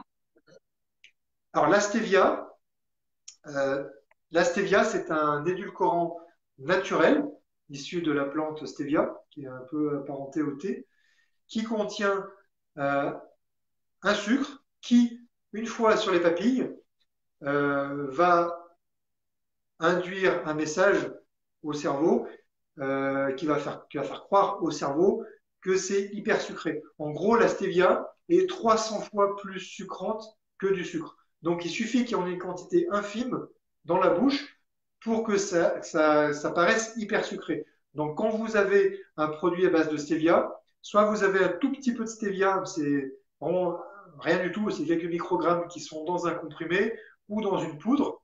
Là, ça tombe bien, j'ai un produit là juste à côté de moi. Ça, par exemple, ça, c'est de la stevia qui est mélangée à de l'érythritol et du xylitol. Mais on a quasiment jamais la stevia pure. Il existe une marque en magasin bio qui vend de la stevia pure. Ça fait une sorte de poudre verte. C'est de la feuille de stevia broyée. Donc, en effet, là, par contre, on a le produit brut, sans adjonction de quoi que ce soit. Pourquoi pas? Le bémol aux édulcorants, même naturels, c'est que ça va entretenir vos compulsions sucrées. Vous mettez ça dans la Ouais, ça, bouche, alors le cerveau, c'est votre ce que j'allais cerveau, te demander. votre cerveau croit que c'est du sucre, ça entretient les compulsions sucrées. Après, votre cerveau, il ne comprend pas pourquoi la glycémie ne monte pas, ça engendre des compulsions. Donc, si vous En fait, entretenez ce qu'on appelle de ce que tu me décris, ce sera pire. Parce qu'en réalité, il croit qu'il y a du sucre. Quand il se rend compte qu'il n'y a pas du sucre, il va nous demander encore du sucre. Donc, on va lui donner de la stevia. Donc, en fait, c'est encore pire. On aura peut-être encore plus de compulsions avec de la stevia, en fait. oui, justement. En fait, les édulcorants, voilà, je fais une petite parenthèse sur les édulcorants de synthèse. On a des études sur les édulcorants de synthèse. On a compris pourquoi ils étaient dangereux pour la santé. Chez l'humain, on se demandait pourquoi, en buvant des boissons light sans sucre à base d'édulcorants synthétiques, pourquoi on avait autant de risques de diabète. On a finalement découvert que les gens qui consommaient beaucoup d'aliments light édulcorés, ils avaient énormément de compulsions, donc en fait, ils se rattrapaient sur d'autres aliments. C'est la principale explication chez l'humain qu'on a. Ensuite, on a des explications sur l'animal, sur les souris notamment. Ils ont malheureusement gavé des souris avec des édulcorants de synthèse et ils se sont rendus compte que ça modifiait le microbiote, donc ça créait des dysbioses intestinales. Donc, la Excuse-moi. consommation massive, Attends, la excuse-moi. consommation, Marie-Michel, je crois que là, justement, il y a une réponse pour toi, en fait. Écoute bien. voilà, la consommation massive d'édulcorants de synthèse finit par altérer la flore intestinale, le microbiote, finit par créer une dysbiose et cette dysbiose-là crée de l'inflammation et crée des maladies métaboliques, notamment le diabète. Donc, ce qu'on sait de sûr, c'est que sur l'humain, on pense que vraiment ça modifie le comportement alimentaire. Et ce qu'on imagine, parce que ça a été prouvé sur des études animales, on pense que c'est en modifiant le microbiote que les édulcorants de synthèse ont un effet délétère. Alors la stevia ne faisait pas partie de l'étude en question, Mais mais ça dans tous reste un les cas, édulcorant, donc par si, extension. voilà, si on reste dans le truc de mettre de la stevia de partout pour que c'est un goût sucré, on va entretenir ces compulsions sucrées, on va garder le bec sucré, on va vouloir du sucre tout le temps. Et si on a envie de sucre, on mange du sucre, on fait des hyperglycémies, on fait de l'inflammation, on fait des hypoglycémies qui créent la compulsion sucrée. Quand on est en hypoglycémie, le cerveau manque de sérotonine, et quand il manque de sérotonine, il pousse à manger du sucre pour remonter la sérotonine. Mais c'est C'est un marrant parce cercle que tu vicieux sais, moi, quand infernal. j'avais des hypoglycémies, tu me faisais pas prendre du sucre, hein, c'était pire. Par contre, j'aurais pris du pain, des pâtes. Ouais, c'est là où je pouvais défoncer un Oui. kilo de pâtes. Alors, alors là, la raison est simple, c'est que c'est tout ce que tu dis est tout à fait juste, c'est que le pain et les pâtes ou d'autres choses à base d'amidon sont parfois plus efficaces pour remonter la glycémie. Ah ouais, non, mais Pourquoi? moi, du Parce que sucre, quand tu c'était manges du sucre, pire. Puis alors là, honnêtement, ouais, soit je tombais raide, soit je tuais quelqu'un. Enfin, tu vois, c'était. voilà. En fait, l'amidon, c'est du glucose. En fait, l'amidon, c'est une grosse molécule de milliers de glucoses attachés les uns aux autres. Donc, quand tu digères de l'amidon, tu viens libérer des milliers de glucoses. Et donc, finalement, manger, par exemple, du pain ou d'autres aliments qui contiennent de l'amidon, même si c'est sans gluten, hein, euh, l'amidon, une fois digéré, libère du glucose. Donc, c'est vrai que quand tu as une hypoglycémie, tu manges un truc à base d'amidon, et tu te sens quand même mieux rapidement parce que ça a quand même une bonne faculté à remonter la glycémie. Voilà. D'accord, ok. Alors Euh, attends, parce que là, j'ai une question. Euh, Quelqu'un qui ouais. a le bec sucré se demande et te demande. comment est-ce qu'on fait pour passer de ces compulsions? Parce qu'on leur a expliqué, enfin, comme tu le sais, on leur a expliqué à tous de gérer l'indice glycémique dans leur assiette. Là, on va dire déjà, c'est que tu as atteint un certain level au niveau de la maîtrise de ton assiette. Mais malheureusement, beaucoup n'ont pas de résultat avec le sang Alors, lait c'est parce qu'elles ne maîtrisent pas là, ouais. l'indice glycémique, en fait. Eh Et ben, qu'elles sont... il faut pas, non, en fait, il faut pas se focaliser sur l'index glycémique. C'est plus simple. Pour avoir une glycémie stable, Non, là, il c'est vraiment faut, la compulsion au sucre. Comment gérer ça? Parce que du coup, oui, elle mais n'a pas justement, une... oui, oui. Mais justement, en fait, la compulsion sucrée, comme n'importe quelle compulsion d'ailleurs, hein, une compulsion de shopping, une compulsion de de sexe, alimentaire, pardon. même pour un autre, ouais, aussi. Euh, alors ça, c'est plutôt la dopamine que la sérotonine. Mais par exemple, une compulsion alimentaire, particulièrement quand c'est une compulsion sucrée, c'est dû à un manque de sérotonine. Et ce qui se passe, c'est que quand ta glycémie chute, ton taux de sérotonine dans le cerveau chute.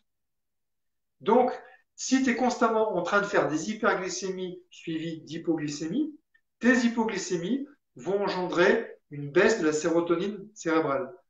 Je parle bien de la sérotonine du cerveau parce qu'il y a des sérotonines qui sont fabriquées ailleurs. Ce manque de sérotonine dans le cerveau va, va modifier ton appétence, c'est-à-dire que ça va te diriger vers certains aliments, en l'occurrence des aliments sucrés. Donc, les compulsions sucrées, le tout premier élément à connaître, c'est de maîtriser la glycémie. Si la glycémie est instable, il y a les compulsions. Et Autrement ça, moi, dit, je l'ai je vu vais avec. essayer de vulgariser pour pratico-pratique comment ça se passe dans l'assiette et dans la cuisine et comment est-ce que moi je suis Eh ben, passée voilà. de mon assiette Ben, hyper sucrée, vraiment j'étais très très douce, très très sweet. Bah, en fait, j'ai pas arrêté le sucre tout simplement. Mais maintenant, je modérais le sucre. C'est-à-dire que par exemple, mes gâteaux, je vais diviser. Par exemple, tu parlais des exemples effectivement de recettes sucrées que tu vois beaucoup passer parce que quand moi j'ai commencé, ça a été pour moi beaucoup plus facile. Enfin, le plus dur pour moi pour convaincre et pour me convaincre, ça a été les recettes sucrées. C'est-à-dire que, bon, effectivement, ne pas faire des pâtes au gruyère, c'est facile, tu vois. Par contre, ne pas manger de gâteau, c'est compliqué. Socialement, quand on a toujours un besoin de ce doudou, et puis en plus, encore une fois, quand de base on a un bec très sucré, c'est impossible de s'arrêter comme ça. On sait que le sucre est entre guillemets une drogue dure. Donc, du coup, ce que j'ai fait, j'ai pas vraiment arrêté. Je me suis tout simplement dit, déjà, je cuisine tout. Donc, quand je fais des gâteaux, je les fais maison. Comme je te l'ai expliqué tout à l'heure, Marie, hein, c'est ça, oui, Marie, pardon. Comme je te l'ai expliqué tout à l'heure, moi, je suis très épice. Donc, beaucoup de vanille, beaucoup de cannelle, parce que ça a une vertu, ça a le mérite de sucrer ton aliment sans mettre de sucre. Et du coup, en fait, si tu mets la même quantité de sucre qu'avant, en fait, ça t'écœure. J'ai déjà fait l'expérience une fois, un sorbet industriel que ma famille, elle avait acheté, parce que forcément, je ne consomme pas de produits laitiers, donc il m'avait fait plaisir en achetant un sorbet à la mangue. Et donc, j'ai eu envie de mettre de la cannelle. Alors, comme d'habitude, j'y vais comme un bœuf, quoi. Je reprends le truc et je Vous savez que je ne l'ai pas fini parce que j'ai l'impression de manger du sucre, en fait, tellement c'était écœurant. Non pas parce qu'il y avait trop de cannelle et que le goût m'écœure, mais c'est que réellement, c'était devenu trop sucré. Alors que j'ai pas ajouté de sucre, j'ai ajouté de la cannelle. Donc déjà, je t'inviterais à, à avoir une maîtrise de ce qu'explique Fabien, avoir une maîtrise de ta glycémie en termes scientifiques, maintenant en termes sexy, avoir une maîtrise de ta consommation de sucre.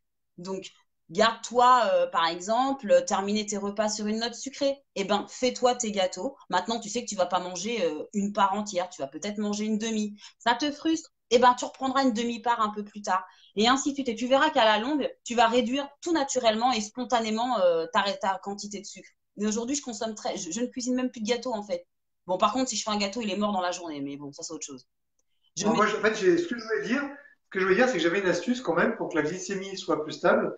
L'astuce, c'est de manger plus de protéines et plus de gras. Si toi, le aussi. matin, tu as eu une glycémie beaucoup plus stable en changeant ton petit-déj pour du salé ou pour des choses plus grasses, c'est justement ça l'astuce.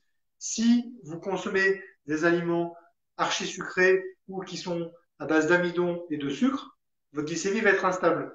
Si vous consommez à la place Attends. beaucoup d'aliments gras et protéinés, votre glycémie est stable. Je vais te donner l'exemple là parce qu'elle vient de répondre. Elle me fait, mais je mets plus de sucre. Mais oui, moi, je me venge sur les bananes au chocolat. Ouais, bah alors ça, j'ai eu une période comme ça.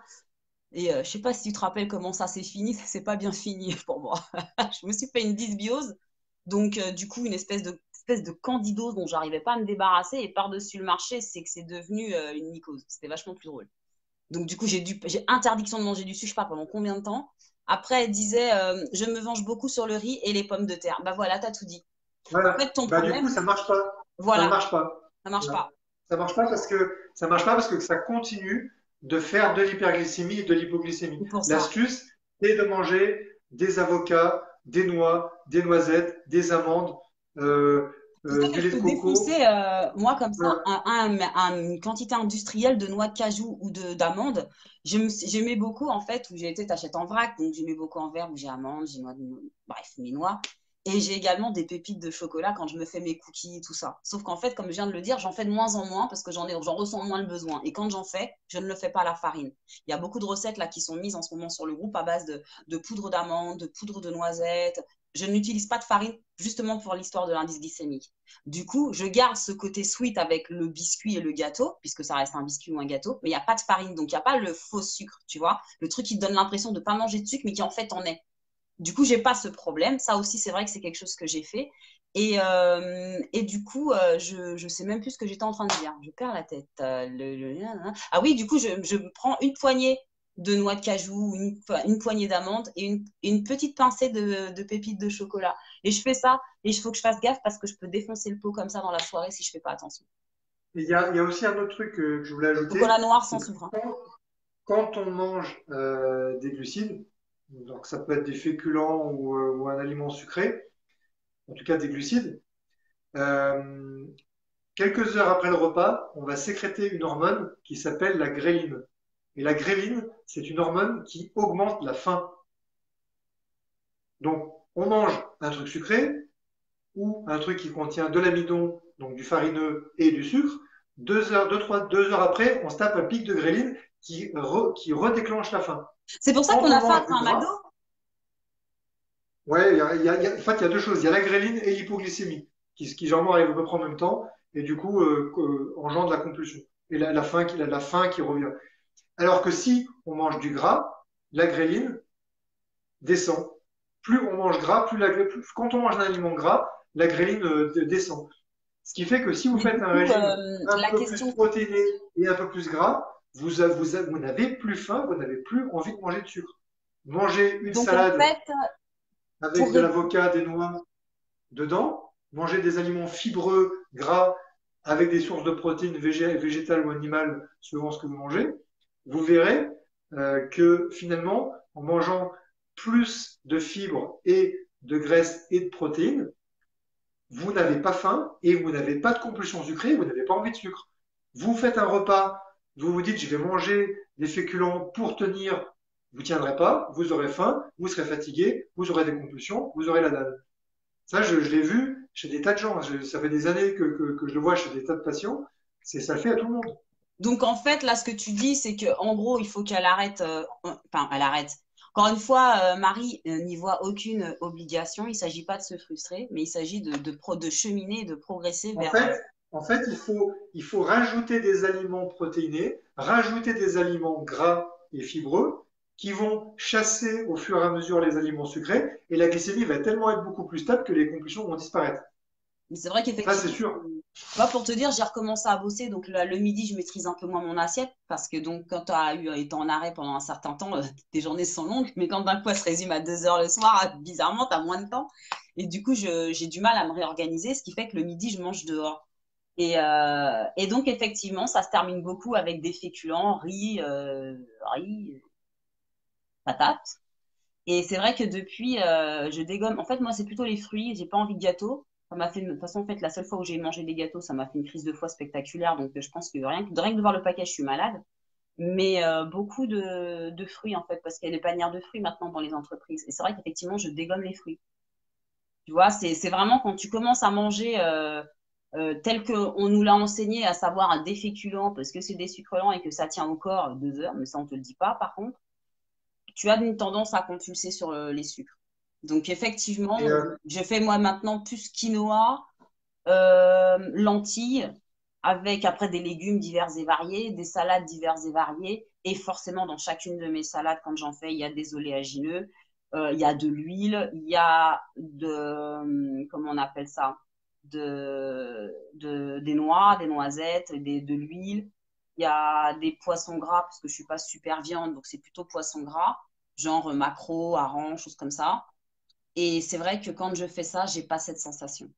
Et même, je pense, enfin, je sais pas si tel est ton cas, mais je sais pas si c'est le cas des autres, mais au niveau de la prise de poids et de la perte de poids, quand on commence à régler son assiette en limitant, enfin, en augmentant en fait les autres aliments, on perd. Mais je vous dis, on perd sans forcer, hein. C'est-à-dire que j'ai encore, là, comme j'ai réglé mon déréglage, le temps que je trouve mon rythme, on va dire, mais j'ai dû perdre au moins 2 kilos sans le vouloir, quoi. Du coup, je suis en train de me gaver pour essayer de les reprendre, parce qu'à un moment, je vais ressembler à ce que j'étais quand j'avais 12 ans, tu vois. Moi, je perds pas des kilos, je Et perds ça, des années, tu sais. et ça, en fait, justement, c'est que en faisant ça, tu as moins la glycémie qui monte. Et si tu n'as pas des pics d'hyperglycémie, tu n'as pas tout l'excédent de glucose dans le sang qui se convertit en gras. Parce que ce qu'il faut savoir, c'est que quand tu fais une hyperglycémie, l'excédent de glucose dans le sang, si tu ne peux pas le stocker dans tes cellules parce qu'elles sont déjà pleines, à savoir les cellules du foie et les cellules des muscles, si tu n'as pas fait de sport, tes cellules musculaires, elles sont saturées en glycogène, il n'y a rien qui rentre. Si ton foie, il n'est pas vidé parce que tu as mangé il n'y a pas très longtemps, l'excédent de glucose dans le sang, sous l'action de l'insuline, est converti en graisse. Donc, ce qui explique que quand tu arrêtes, quand tu manges moins de glucides, tu as forcément une glycémie qui monte moins, donc tu as forcément toute une, tout, tout ce phénomène-là qui n'arrive pas en fait. C'est pour ça que on a une tendance en nutrition maintenant à plutôt un peu limiter les glucides pour la perte de poids plutôt que les autres nutriments. C'est beaucoup plus facile de mincir en limitant les glucides qu'en Bah, je limitant l'ai les pas fait graisses, par exprès, exemple. hein.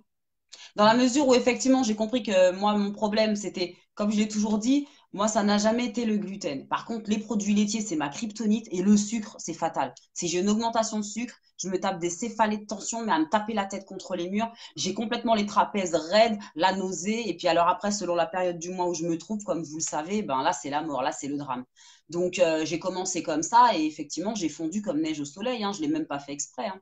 Je veux dire, je me suis pas forcée. Les gens souvent me demandent, mais quel est ton secret? Ben, je fais pas de régime. Ouais, parce que moi, j'ai fait du con, la joie et j'en passe. Bah, pas moi, ça coûte trop cher. Ou le truc qui passe à la télé, là, en ce moment, là, les pubs, faut pas Et tout à la et tout. limite, ouais, et à la limite, quand tu manges, quand tu rajoutes, il faut encore les digérer, tout le monde ne digère pas forcément de l'augmentation des lipides, mais quand tu rajoutes des aliments gras, par exemple de l'avocat, des noix, des graines, des huiles, etc., euh, tu vas pas avoir des poussées d'insuline comme tu l'as avec les glucides.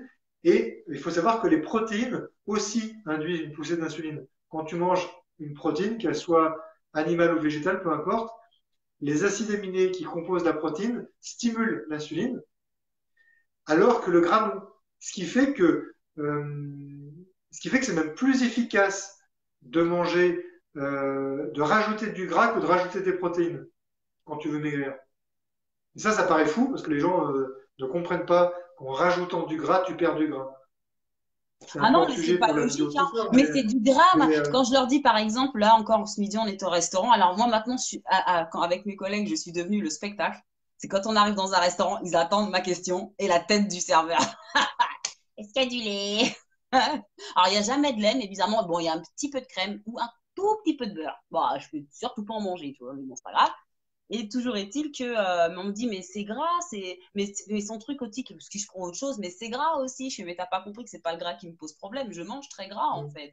Et là, par exemple, on a une question sur le chocolat noir à plus de 60, à 60. Chocolat noir à plus de 70% contient-il du sucre? bah, bien sûr, parce que Évidemment. ce qui n'est pas du cacao est majoritairement du sucre. Si tu as 70% de cacao, c'est-à-dire de la pâte de cacao et du beurre de cacao, les 30% qui restent, bon, mis à part deux, trois petites bricoles, c'est du sucre. Il peut y avoir dans le chocolat des émulsifiants, il y en a qui sont sans émulsifiants, mais grosso modo, ce qui n'est pas du cacao, si tu as 70% cacao, c'est forcément qu'il te reste à peu près 30% de sucre. Si Ouais. c'est 80% cacao, c'est 20% de sucre. Donc plus le taux de cacao qui comprend la pâte de cacao et le beurre de cacao est élevé, moins il y a de sucre. Donc en Alors effet, après, oui. sa question, elle était, est-ce qu'on peut en manger quotidiennement? Moi, je te dirais, Shena, tout dépend où tu en es dans ton alimentation. Objectivement, le chocolat, tu n'es peut-être pas censé en manger tous les jours. Maintenant, à 70%, je pense pas que tu défonces une tablette. Alors moi, j'ai un conseil par rapport à ça, très simple, euh, de faire des paliers, d'en manger peut-être tous les jours, mais de prendre du chocolat de plus en plus noir, du 75, du 80, du 85, du 90, du 95, du 99, du 100. Et plus le chocolat sera noir, plus il va saturer les papilles, parce que ça va être de plus en plus fort, de plus en plus amer. Et au bout d'un moment, un carré de chocolat noir par jour, ça va saturer les papilles. Un carré, c'est terminé, on n'a plus envie d'en manger. Et l'avantage, c'est que le chocolat noir contient de très grandes quantités de polyphénols C'est qui une sont pour lutter. salade. Bah oui, ça vient de l'arbre. Ouais, C'est une plante, donc c'est une salade, le chocolat noir. ouais, si on veut. Et du coup, finalement, il y a, si l'intestin le supporte, parce que attention, tout le monde au niveau digestif ne supporte pas forcément bien le chocolat. Si l'estomac, l'intestin, etc., le foie, tout le supporte, pourquoi pas en manger tous les jours? Moi, ça me choque pas. Par contre, il faut vraiment faire des paliers pour prendre du chocolat de plus en plus fort en cacao. Et moi, personnellement, qui ai l'intestin hypersensible, je tolère quasiment que le chocolat cru. Le chocolat torréfié me fait vraiment très vite mal au ventre, alors que le chocolat cru ne le fait pas. Mais même sans ça, je dirais que on peut en consommer tous les jours, mais pas beaucoup et surtout de plus en plus fort en cacao, parce que comme ça, Voilà. on sera limité. C'est rare de voir une personne qui avale une tablette de 95% de Moi, j'ai cacao. jamais pu l'avaler tout Hein. pour le morceau, donc déjà. Après, voilà, c'est vraiment deux approches. C'est comme tu le sens. Maintenant, on n'est pas des légalistes, tu vois, de l'alimentation. On est juste dans l'information pour que chacune règle son assiette. On a toutes ce qu'on appelle notre péché mignon, d'accord? On l'a toutes. Donc, on va pas se faire violence comme j'ai pu lire. Moi, je me fais pas violence, c'est mon assiette. Il y a déjà le boulot qui me prend la tête. Il y a les voisins, la pollution, la vie, l'argent, ma banque. Enfin bref, on a tous nos problèmes. L'assiette doit rester un moment de convivialité et de plaisir. Donc, ce qu'il faut, c'est aménager la chèvre et le chou, mais de façon à ce que nous, on ne souffre pas, parce que la priorité, c'est ne pas souffrir. La priorité, c'est pas la satisfaction psycho-émotionnelle. La priorité, c'est ne pas souffrir. Donc, du chocolat, comme Fabien te le propose, si tu y arrives, moi, j'y arrive pas, mais c'est une option et c'est une bonne option.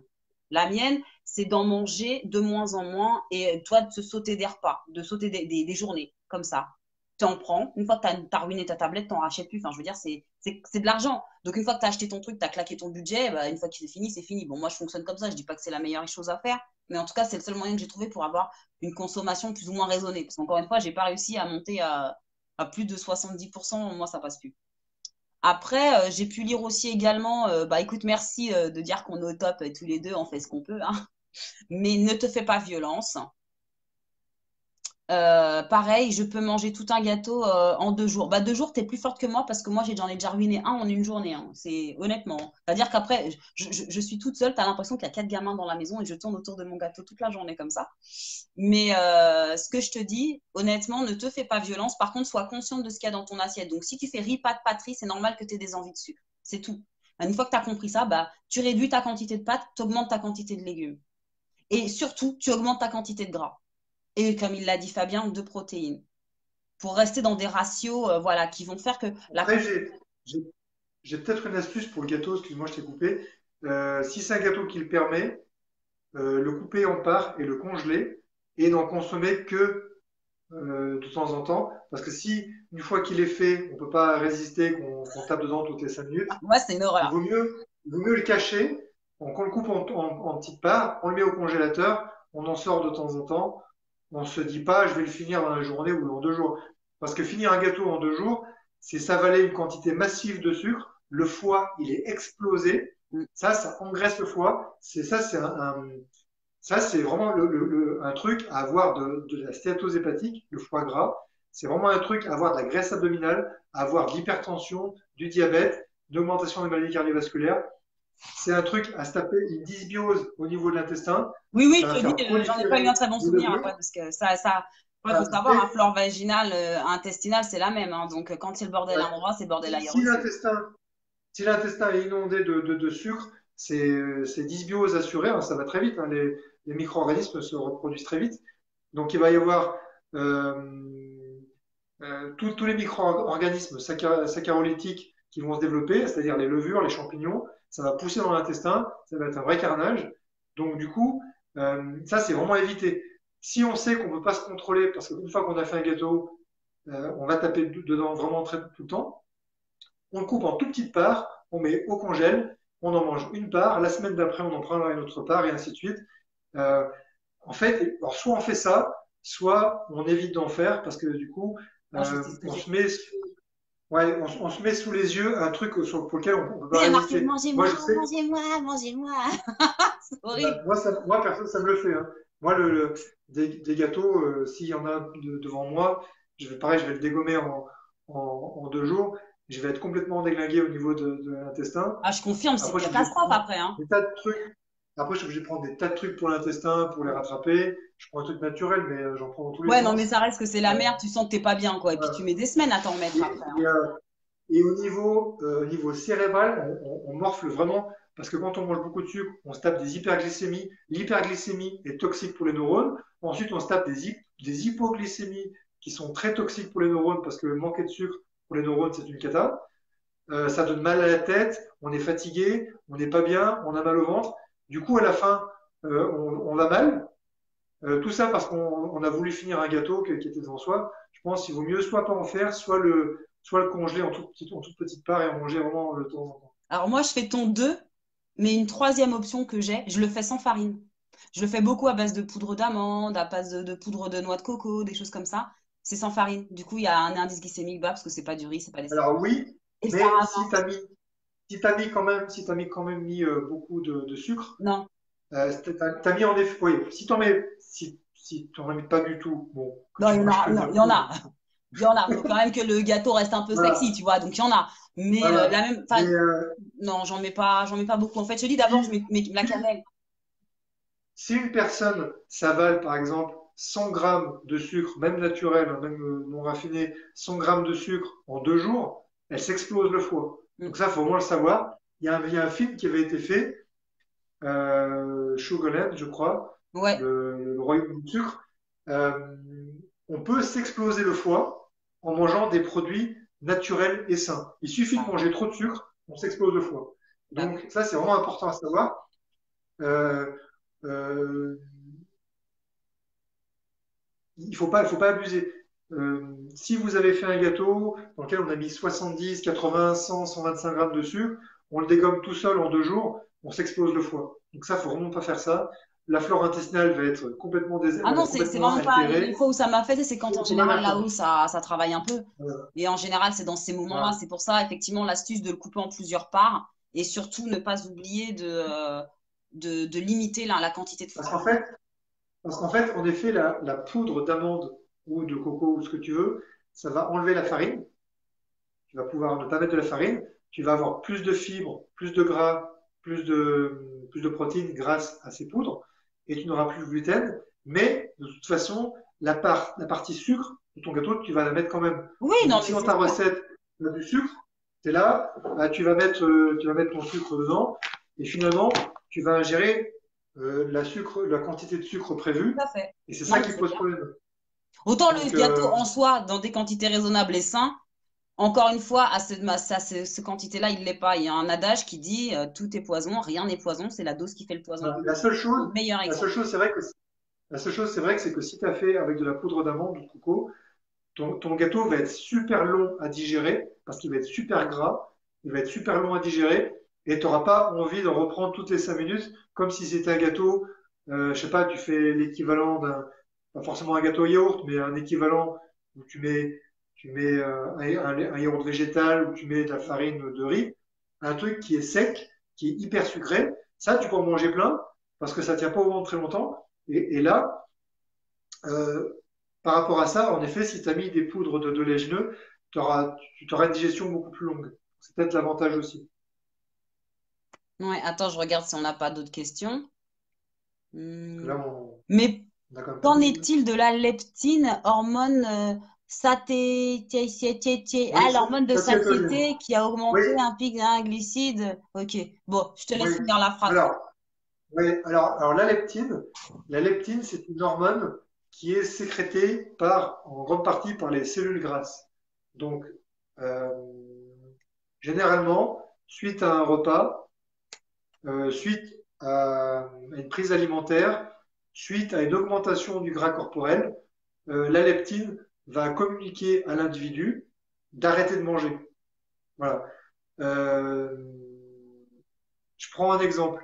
Donc, du coup, il faut Euh, un certain temps, le temps que l'information monte au cerveau. C'est vraiment le cas de le dire, d'ailleurs. oui, alors, alors en fait, la leptine, je dirais, se soucier de la leptine, c'est plus. Alors, on peut se soucier de la leptine si on a de l'obésité, parce que généralement, quand on a de l'obésité, on a une résistance à la leptine, parce que le corps est normalement bien foutu. On a des systèmes qui empêchent de devenir obèse, pour empêcher, parce que c'est un risque de maladie. Donc, normalement, le corps coupe la faim, et on n'a plus envie de manger. Normalement, tout se bloque. Mais chez une personne obèse, il y a une résistance à la leptine. Et même avec la prise alimentaire, même avec la fabrication de tissus adipeux, la leptine, même si elle est sécrétée, sur son récepteur, ça ne fonctionne pas. Il y a une résistance à la leptine. Voilà. Ensuite, Mais il y a ça d'autres n'arrive choses pas qui aussi peuvent avec les intéresser. hormones, parce que moi, sous hormones, j'avais un appétit. En fait, j'étais un puits sans fond. Je n'avais jamais pas faim. Enfin, voilà, j'avais pas de sensation de satiété, en fait. Je pouvais prendre, une fois, je leur ai fait peur. J'étais partie en vacances avec ma mère et ma sœur et un petit déj, tu sais, les trucs où on te sert à table et donc on te ramène une première assiette et puis c'est à volonté, donc une deuxième assiette, une troisième. En fait, je me suis retrouvée avec, sans déconner, une pile comme ça d'assiettes. Mais pour moi, c'était normal, en fait. Mais ma mère et ma sœur, en fait, jusqu'à maintenant, elles en parlent parce qu'elles ont eu peur. J'ai dû manger, je sais pas, 10 assiettes. J'étais Ouais, pas gênée. ouais, les traitements hormonaux, ça modifie le métabolisme. Et le métabolisme, une fois transformé, on a plus faim. Alors, après, tous les mécanismes, je ne saurais pas te dire, mais c'est connu de toute Enfin, tu me façon. diras, c'est hormonal, donc l'un dans l'autre, ouais. Sous progestérone, tu prends du poids, ça, c'est évident. Après, je pensais à un truc. Je ne sais pas si la question par rapport à la leptine, c'était le fait de ne pas manger beaucoup de glucides. C'est ça. Ouais, ça, Le c'était. pic de Ouais, c'est lors ça. du shit meal. Non, mais franchement, tu m'aides pas là. Oh non, pas ça. Alors, c'est bon. J'ai compris la question. Ah, bah, J'ai c'est compris bien, la je l'ai pas question. comprise. Ouais, ouais. Alors, Ouais, j'ai compris. Ça, c'est beaucoup utilisé en sport. C'est pour ça que je comprends l'idée. Quand tu manges faible en glucides, tu manges, tu manges low carb, c'est-à-dire très faible en glucides, Un ou même pour IGBA, ceux on qui font dit le aussi. régime. Voilà, ceux Cétogène. qui mangent cétogène, c'est qui mangent beaucoup de gras, qui mangent très peu de glucides. Comme tu manges peu de glucides, en contrepartie, tu manges plus de graisse, plus de Mhm. lipides. Donc, ça te permet de perdre de la masse grasse, Mhm. mais le corps n'est pas fou. Le corps, au bout d'un moment, tu manges de moins en moins de glucides, tu manges de plus en plus de graisse. Le corps n'est pas fou. Au bout d'un moment, il se dit, tiens, c'est pas normal. Le corps va aussi réduire le taux de leptine.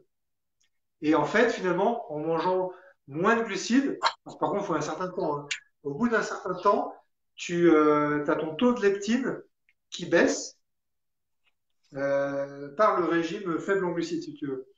L'histoire du cheat meal, c'est-à-dire le repas où tu triches, où tu manges de la merde, c'est un peu le principe. C'est le fameux cheat meal des sportifs. Quand tu manges, oui, je me dépêche. Quand tu manges ton repas, alors le cheat meal pour les sportifs, c'est ils se mangent des burgers, des pizzas, des trucs comme ça, hein. Euh, ou le cheat meal que tu peux faire sans gluten, tu peux te faire un cheat meal sans gluten. Tu manges des aliments à index glycémique élevé, par exemple, hein, c'est possible, hein. Le fait de remanger beaucoup de glucides, ça te rebooste la leptine.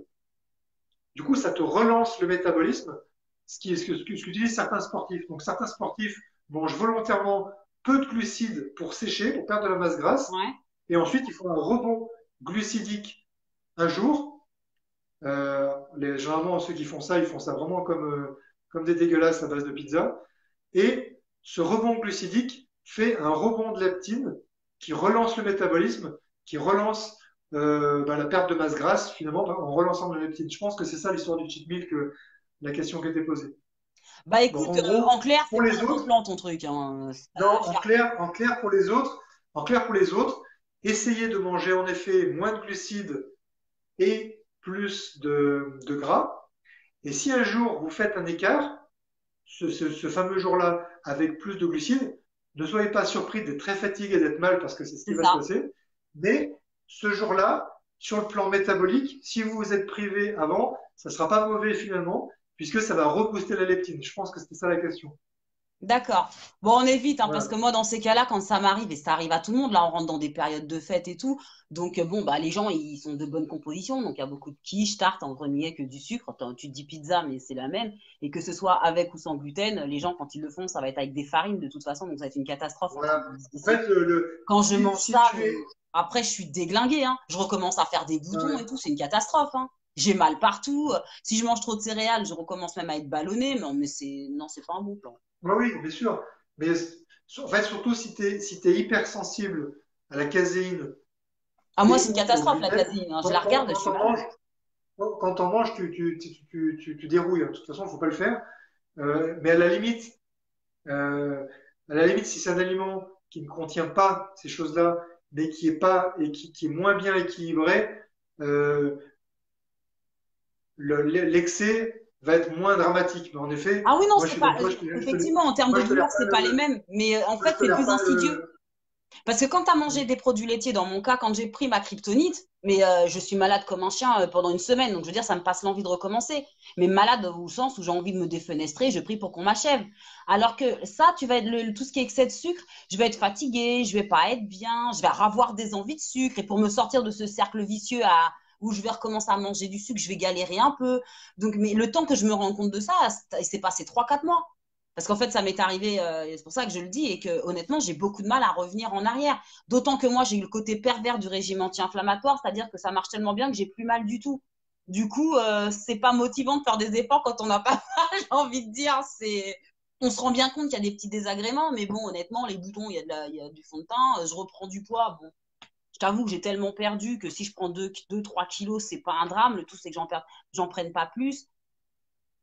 Voilà, j'ai beaucoup de mal à revenir à une alimentation saine. Donc moi, personnellement, les personnes qui sont arrivées à un certain équilibre, même si les écarts sont tolérables d'un point de vue psycho-émotionnel, je ne le recommande pas parce que derrière, pour reprendre la machine, c'est une catastrophe. Et après, il ne faut pas Ah oublier, oui. c'est que Oui, parce derrière, que si, on parle de personnes quand même qui ont des ouais, pathos chroniques. Le sucre étant le pire ennemi, l'un des pires ennemis avec le lait et le gluten, une fois qu'on a remis le doigt dedans, c'est que pour ouais, c'est l'enlever, ça. le doigt, c'est une catastrophe. Et pendant ce temps-là, la maladie, elle revient. Surtout, ouais, surtout si tu vois qu'un écart n'est pas bien méchant, tu te dis j'ai pas trop C'est ça. dérouillé, ça n'a pas été trop terrible. Si tu recommences à la cata, en fait, un écart devrait vraiment être dilué dans toute ton Mais le alimentation. problème, On c'est va quand être tu fais rare. ce que Mais le tu problème, c'est décris. que si tu récidives, tu vas replonger et ça marche Ah, pas, c'est quoi. vraiment le cas de le dire, Ça, c'est replonger. clair. Mais tu sais, ce que tu décris, en fait, Ouais. c'est que moi, j'étais vraiment low carb. Vraiment, c'est ce qui me réussit le mieux. Je maigrissais à vue d'œil. Voilà, je te dis, je perds des kilos, je perds des années. Qu'est-ce que tu veux que je te dise? Moi, je rajeunis, en vrai, tu vois. C'est génial, en fait. Donc, mes cheveux n'ont jamais été aussi beaux. Enfin, voilà, aucune, aucune raison de faire autrement. Et en plus, c'est plus goûteux, c'est plus agréable à manger. J'ai pas toutes ces compulsions alimentaires. Je pouvais manger 1 ou 2 repas dans la journée. Bon, par contre, c'est des repas quand tu me vois manger, juste à peur, tellement l'assiette est énorme. C'est limite un plateau, tu vois l'assiette. Mais je mange bien, c'est varié, c'est cuisiné maison, c'est tout ce que tu veux. Mais à partir du moment où tu vas faire une soirée entre amis, 2 soirées entre amis, tu as la famille qui va t'inviter, ils vont faire des efforts pour toi. Donc moi, c'est sans produits laitiers. Ils vont acheter, par exemple, du petit épaule, des trucs comme ça pour essayer de faire des trucs avec des farines un peu plus sympas. Ils vont varier énormément. Pour ça, j'ai beaucoup de chance. Ma famille, elle est super cool. Mais pour le coup, je peux difficilement leur dire, l'indice glycémique, c'est pas mon ami, quoi. Et là, après, pour revenir, tu fais justement ce pic et après, tu as des compulsions de sucre et de sucre. Et donc, j'ai fait comme Marie-Michel, une overdose de banane chocolat avec des petits copeaux d'amandes. Ça, c'était pour me donner bonne conscience. Ça s'est pas très bien passé parce que du coup, effectivement, au niveau de l'intestin et au niveau comment dirais-je, de l'histamine, en fait, du chocolat, parce que c'était du chocolat noir. Au niveau de l'histamine, je me suis tapé un espèce de début de réaction allergique bizarre. Ah non, c'était très mauvais plan. Donc, honnêtement, après, c'est moi, mon expérience, c'est comment moi, je n'arrive pas aujourd'hui à récupérer une alimentation saine. Et je te parle d'un déséquilibre que j'ai commencé il y a peut-être 6 ou 7 mois, tu vois. Et pour l'anecdote, l'endométriose qui pour moi était stable, aujourd'hui, l'est déjà moins. Donc voilà, bon, moi je suis pas dans les cas les plus extrêmes, mais elle a une progression qui est quand même assez lente. Et on a beau dire le lait, c'est ce qu'il y a de pire pour moi. Donc à partir de là, tout ce qui est produits laitiers étant évité, j'ai pas d'inflammation à péter le plafond. Mais dans les faits, je constate par exemple aussi une augmentation de la consommation d'alcool parce que plus tu sors et plus tu bois, hein. Mhm. Donc, tout ça fait que, donc, après, c'est vous, votre assiette, votre conscience. Moi, personnellement, je n'ai aucune culpabilité. Vous connaissez mon état d'esprit, hein, c'est ma chatte, c'est pas celle du voisin. Donc, personne n'a à me dire comment faire. Par contre, j'ai besoin de faire les choses en pleine conscience. Donc, je connaissais pas ce phénomène. Du coup, tu vois, au niveau de mes sorties, je pense que je vais gérer différemment. Je ferai plus attention et j'amènerai plus souvent aussi parce que du coup, comme les gens y font et que bon, ça passe large, ça passe crème, tu sais, je faisais rien ou je faisais moins, peut-être que là, je referai plus attention et je recommencerai un peu plus à leur ramener des choses de manière quand j'arrive à leur piquer mon plat, parce que sinon, je rentre, j'ai même pas mangé mes affaires, tu vois. Mais peut-être que j'amènerai davantage de bouffe. Je me fais toujours avoir, je cuisine du coup pour tout le monde. Mais j'amènerai plus des choses que je peux manger, qui sont plus cohérentes avec mon assiette et mes habitudes alimentaires. Parce qu'effectivement, la dérive, une fois que tu as commencé à mettre le doigt dedans, enfin, il suffit d'enchaîner, je sais pas, moi, sur 3 mois, tu vas enchaîner 2 mariages, 3 baptêmes, 4 ou 5 anniversaires. C'est pas énorme, hein? Ben, ça suffit, hein. Ça suffit, hein, pour faire justement ces montagnes russes glycémiques et derrière, tu reviens pas, hein. Après, tu as un pot au travail, c'est mort. Donc, bon, vous faites comme vous pouvez, les filles, hein, mais ayez conscience que tout ce qui est sucre, caséine et gluten, c'est addictif. Une fois qu'on a mis le main dedans, très difficile de l'enlever. Et souvent, même la douleur, quand elle revient, on a du mal à se dire qu'on était mieux sans. Vous voyez ce que je veux dire? Donc faites attention à ça.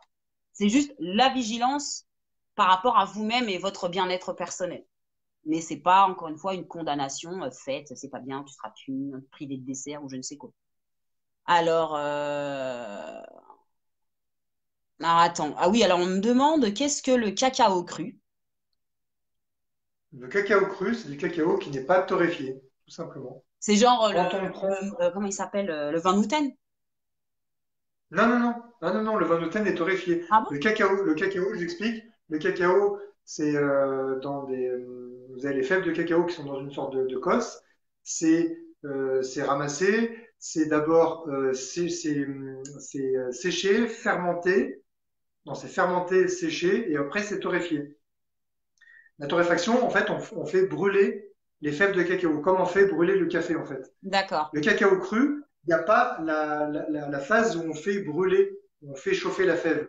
Donc le cacao cru, c'est juste du cacao qui a été fermenté, séché, en fait. Donc le goût, ça n'a rien à voir. On peut Ok. avoir des fèves de cacao cru, des éclats de fèves de cacao cru. On peut aussi trouver du chocolat cru, qui est un assemblage de pâte de cacao cru et de beurre de cacao. C'est ça le cacao cru. Le Vanouten, c'est du cacao en poudre, mais qui est torréfié. D'accord, ok. Le cacao cru en poudre, ça existe. Par contre, ça n'a absolument pas le même goût. En fait, le cacao cru, ça a un goût un peu fort. C'est très différent, en fait. C'est un J'ai goût un plus message, acide et plus fort. j'ai un message pour toi de Sosoage. Merci, vraiment très intéressant. Je sors de la cure d'endo à Challes-les-Eaux. Fabien, vous êtes formidable, vraiment. Merci pour tous vos conseils. Ben, merci. Moi, on m'a dit que j'étais ravissante. Ben, merci. Alors après, qu'est-ce que j'ai pu lire? Moi, quand je fais un excès de sucre, comment on régule ensuite pour rétablir la flore intestinale? Ben, en fait, quand tu as fait un excès de sucre, il faut juste arrêter l'excès, hein, et puis reprendre une Mm. alimentation saine. La flore intestinale, c'est pas tu la prends, tu la mets à la machine à laver, et puis ça marche pas comme ça. Les probiotiques, tout ça, c'est mignon, mais c'est pas.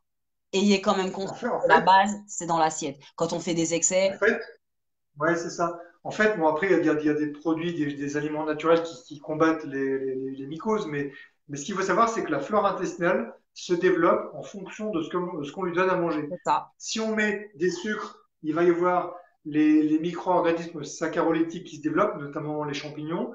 Si on met des fibres, on va avoir les bifidobactéries qui poussent. Si on met des oméga 3, beaucoup dans l'intestin, on a lactobacillus gasseri qui pousse dans l'intestin. En fait, suivant ce qu'on donne à manger à sa flore, on a plus ou moins, on a certains micro-organismes qui vont se développer plus que d'autres.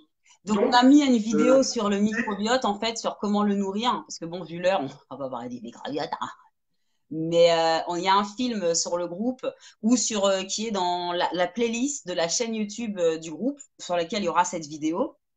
Et vous trouverez effectivement un film qui parle du microbiote. Et en fait, le microbiote, eh ben, c'est une bébête qu'on nourrit, quoi. Voilà, hein. Donc, si tu lui donnes des Et donc, conneries, ben, si on change d'alimentation, on change de microbiote. Ça, c'est tout à important. fait. Le microbiote, on l'a depuis, on l'a eu à la petite enfance.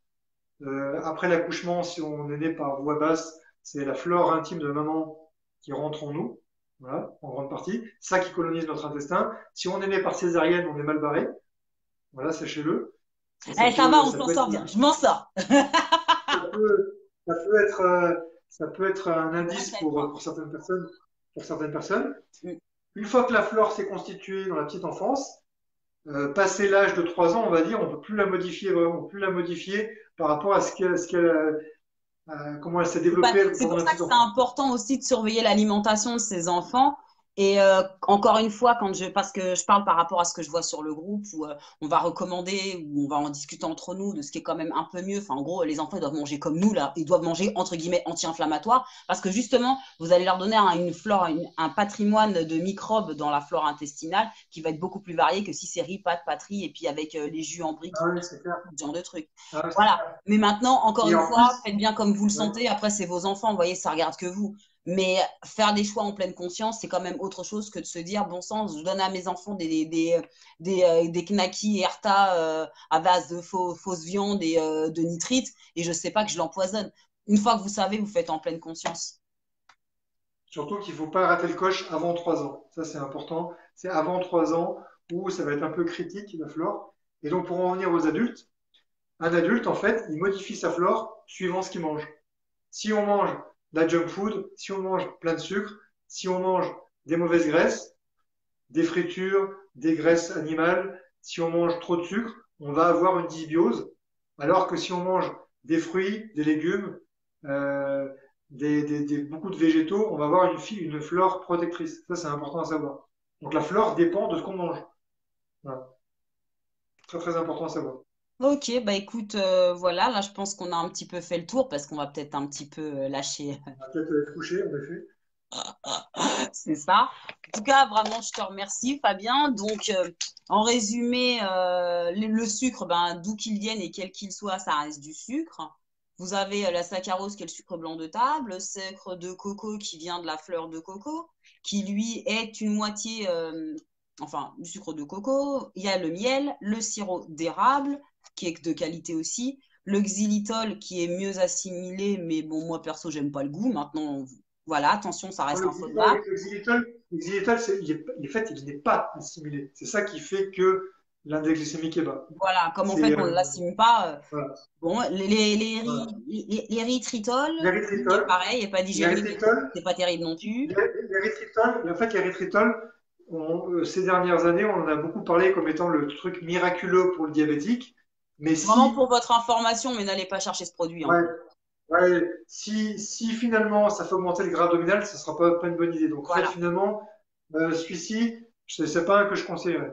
Voilà. Après, il y a en gros, là, je liste tous les sucres agave, qui a donc un IG bas parce que c'est que du fructose et que, ah oui, j'ai oublié information très Exactement. importante, l'indice glycémique, il est calculé sur la quantité de glucose, hein. Donc, forcément, un sucre qui n'est composé que de fructose, ben, un indice glycémique bas, logique. Et enfin, la stevia, qui est Voilà. un édulcorant naturel et donc qui leurre le cerveau. Autrement dit, voilà, les recommandations, les conseils de Fabien sont sucre de coco et xylitol. Moi, j'aurais Voilà. tendance plutôt à vous dire sucre complet et sucre de coco. Maintenant, dans des quantités raisonnables, dans les deux cas de toute façon, parce que ça reste du Ouais, de sucre. toute Ou façon, alors c'est que forcément des quantités raisonnables. voilà, et quand Forcément. on ajoute, dites-vous que c'est un truc dont on n'a pas besoin. Vous voyez, je m'ajoute du maquillage, mais ça change rien au fait que j'ai la tronche que j'ai. C'est pas parce que je mets des effets spéciaux que ça va changer quelque chose. Le sucre, c'est pareil. L'aliment, il est comme il est. Là, c'est une bonne remarque. Ce que tu dis, c'est une bonne remarque. On n'a en aucun cas besoin de sucre. Rajouter du sucre ne sert à rien. Donc, C'est ça, c'est pour faut le goût, savoir c'est pour que le c'est plaisir. vraiment voilà notre Ouais. petit côté doudou, notre petit côté sweet. On a envie de se faire plaisir. Voilà, c'est entre guillemets notre rapport sexuel avec la nourriture. Donc, sachez que c'est pas vital, quoi, hein. Je suis désolée. Donc, sachez que si vous ajoutez, c'est que c'est pas un bon plan, quels que soient les sucres de la liste, même si effectivement ça reste des sucres, on va dire, organisés par pertinence. Mais bon, faites attention à vous. Une consommation modérée de sucre, augmentez les gras et les protéines, diminuez les sucres. Autrement dit, dans vos assiettes, vous voyez l'assiette comme si c'était une horloge.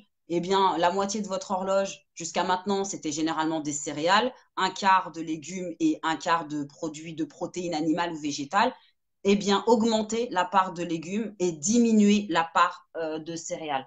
Vous allez de fait diminuer votre indice glycémique, contrôler votre montée de glycémie. Enfin, moi, je l'ai fait la première fois, ça a bien marché, mais comme je viens de l'expliquer, le problème, c'est que quand on fait des écarts en sucre, ce qui est très pernicieux, on se rend compte au bout de quelques semaines, quelques mois, qu'on a beaucoup de mal à revenir en arrière. Donc, c'est pour ça que je le déconseille. Maintenant, après, chacun est maître de son corps. Ayez juste conscience, soyez juste consciente de ce que vous mangez. Voilà, voilà. Bon, bah, sur ces bonnes paroles, Fabien, je te remercie d'avoir passé la soirée avec nous. Merci à toi. Tu vas dire À quoi à ta femme? bientôt. Ouais, j'ai passé la soirée au téléphone avec 2000 nanas.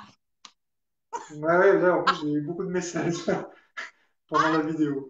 Bon, demain, on prend Super. des nouvelles de Fabien, histoire de savoir s'il s'est pas fait massacrer, hein. Ouais, je pense que Bon, en tout cas, je te remercie beaucoup. C'est toujours un plaisir. Tu reviens quand tu veux, tu es vraiment le bienvenu. Et puis voilà, je te fais des très très gros bisous. Les filles aussi, je vous embrasse très très très très fort. Et puis je vous dis au 20 novembre, on en fait un sur la sophrologie avec Corinne.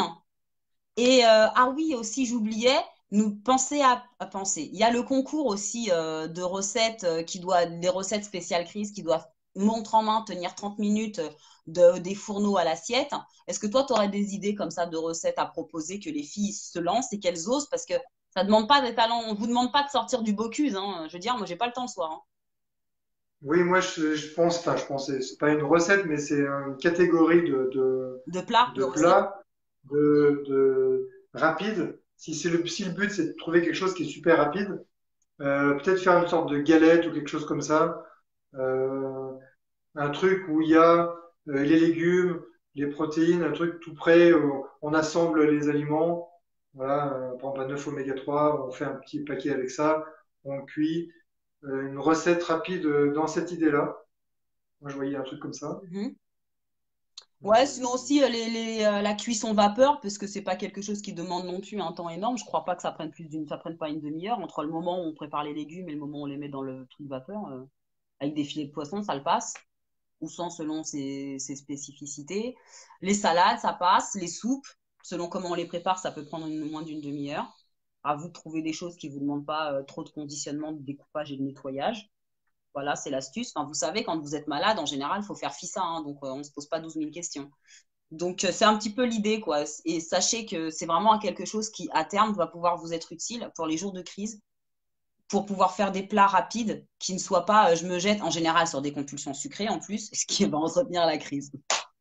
En plus, c'est vicieux le sucre parce que ça va pas faire mal tout de suite, ça va faire mal un peu plus tard. Mais comme on aura été dans cette espèce d'effet rebond de sucre, ben, on va continuer à l'entretenir, donc on entretient la crise. Qui explique d'ailleurs dans ce que j'ai pu lire dans certains commentaires que beaucoup fassent crise sur crise. Voilà. En tout cas, merci encore Fabien. Bah, je merci à pense toi. hein, on aura passé une bonne soirée. Bon, maintenant, qu'est-ce que je mange moi ce soir, hein? Je te fais de très très gros bisous et je te dis à bientôt. Allez, à plus, bisous, à bientôt. À bisous, ciao. Allez, Ciao. bisous tout le monde, à bientôt.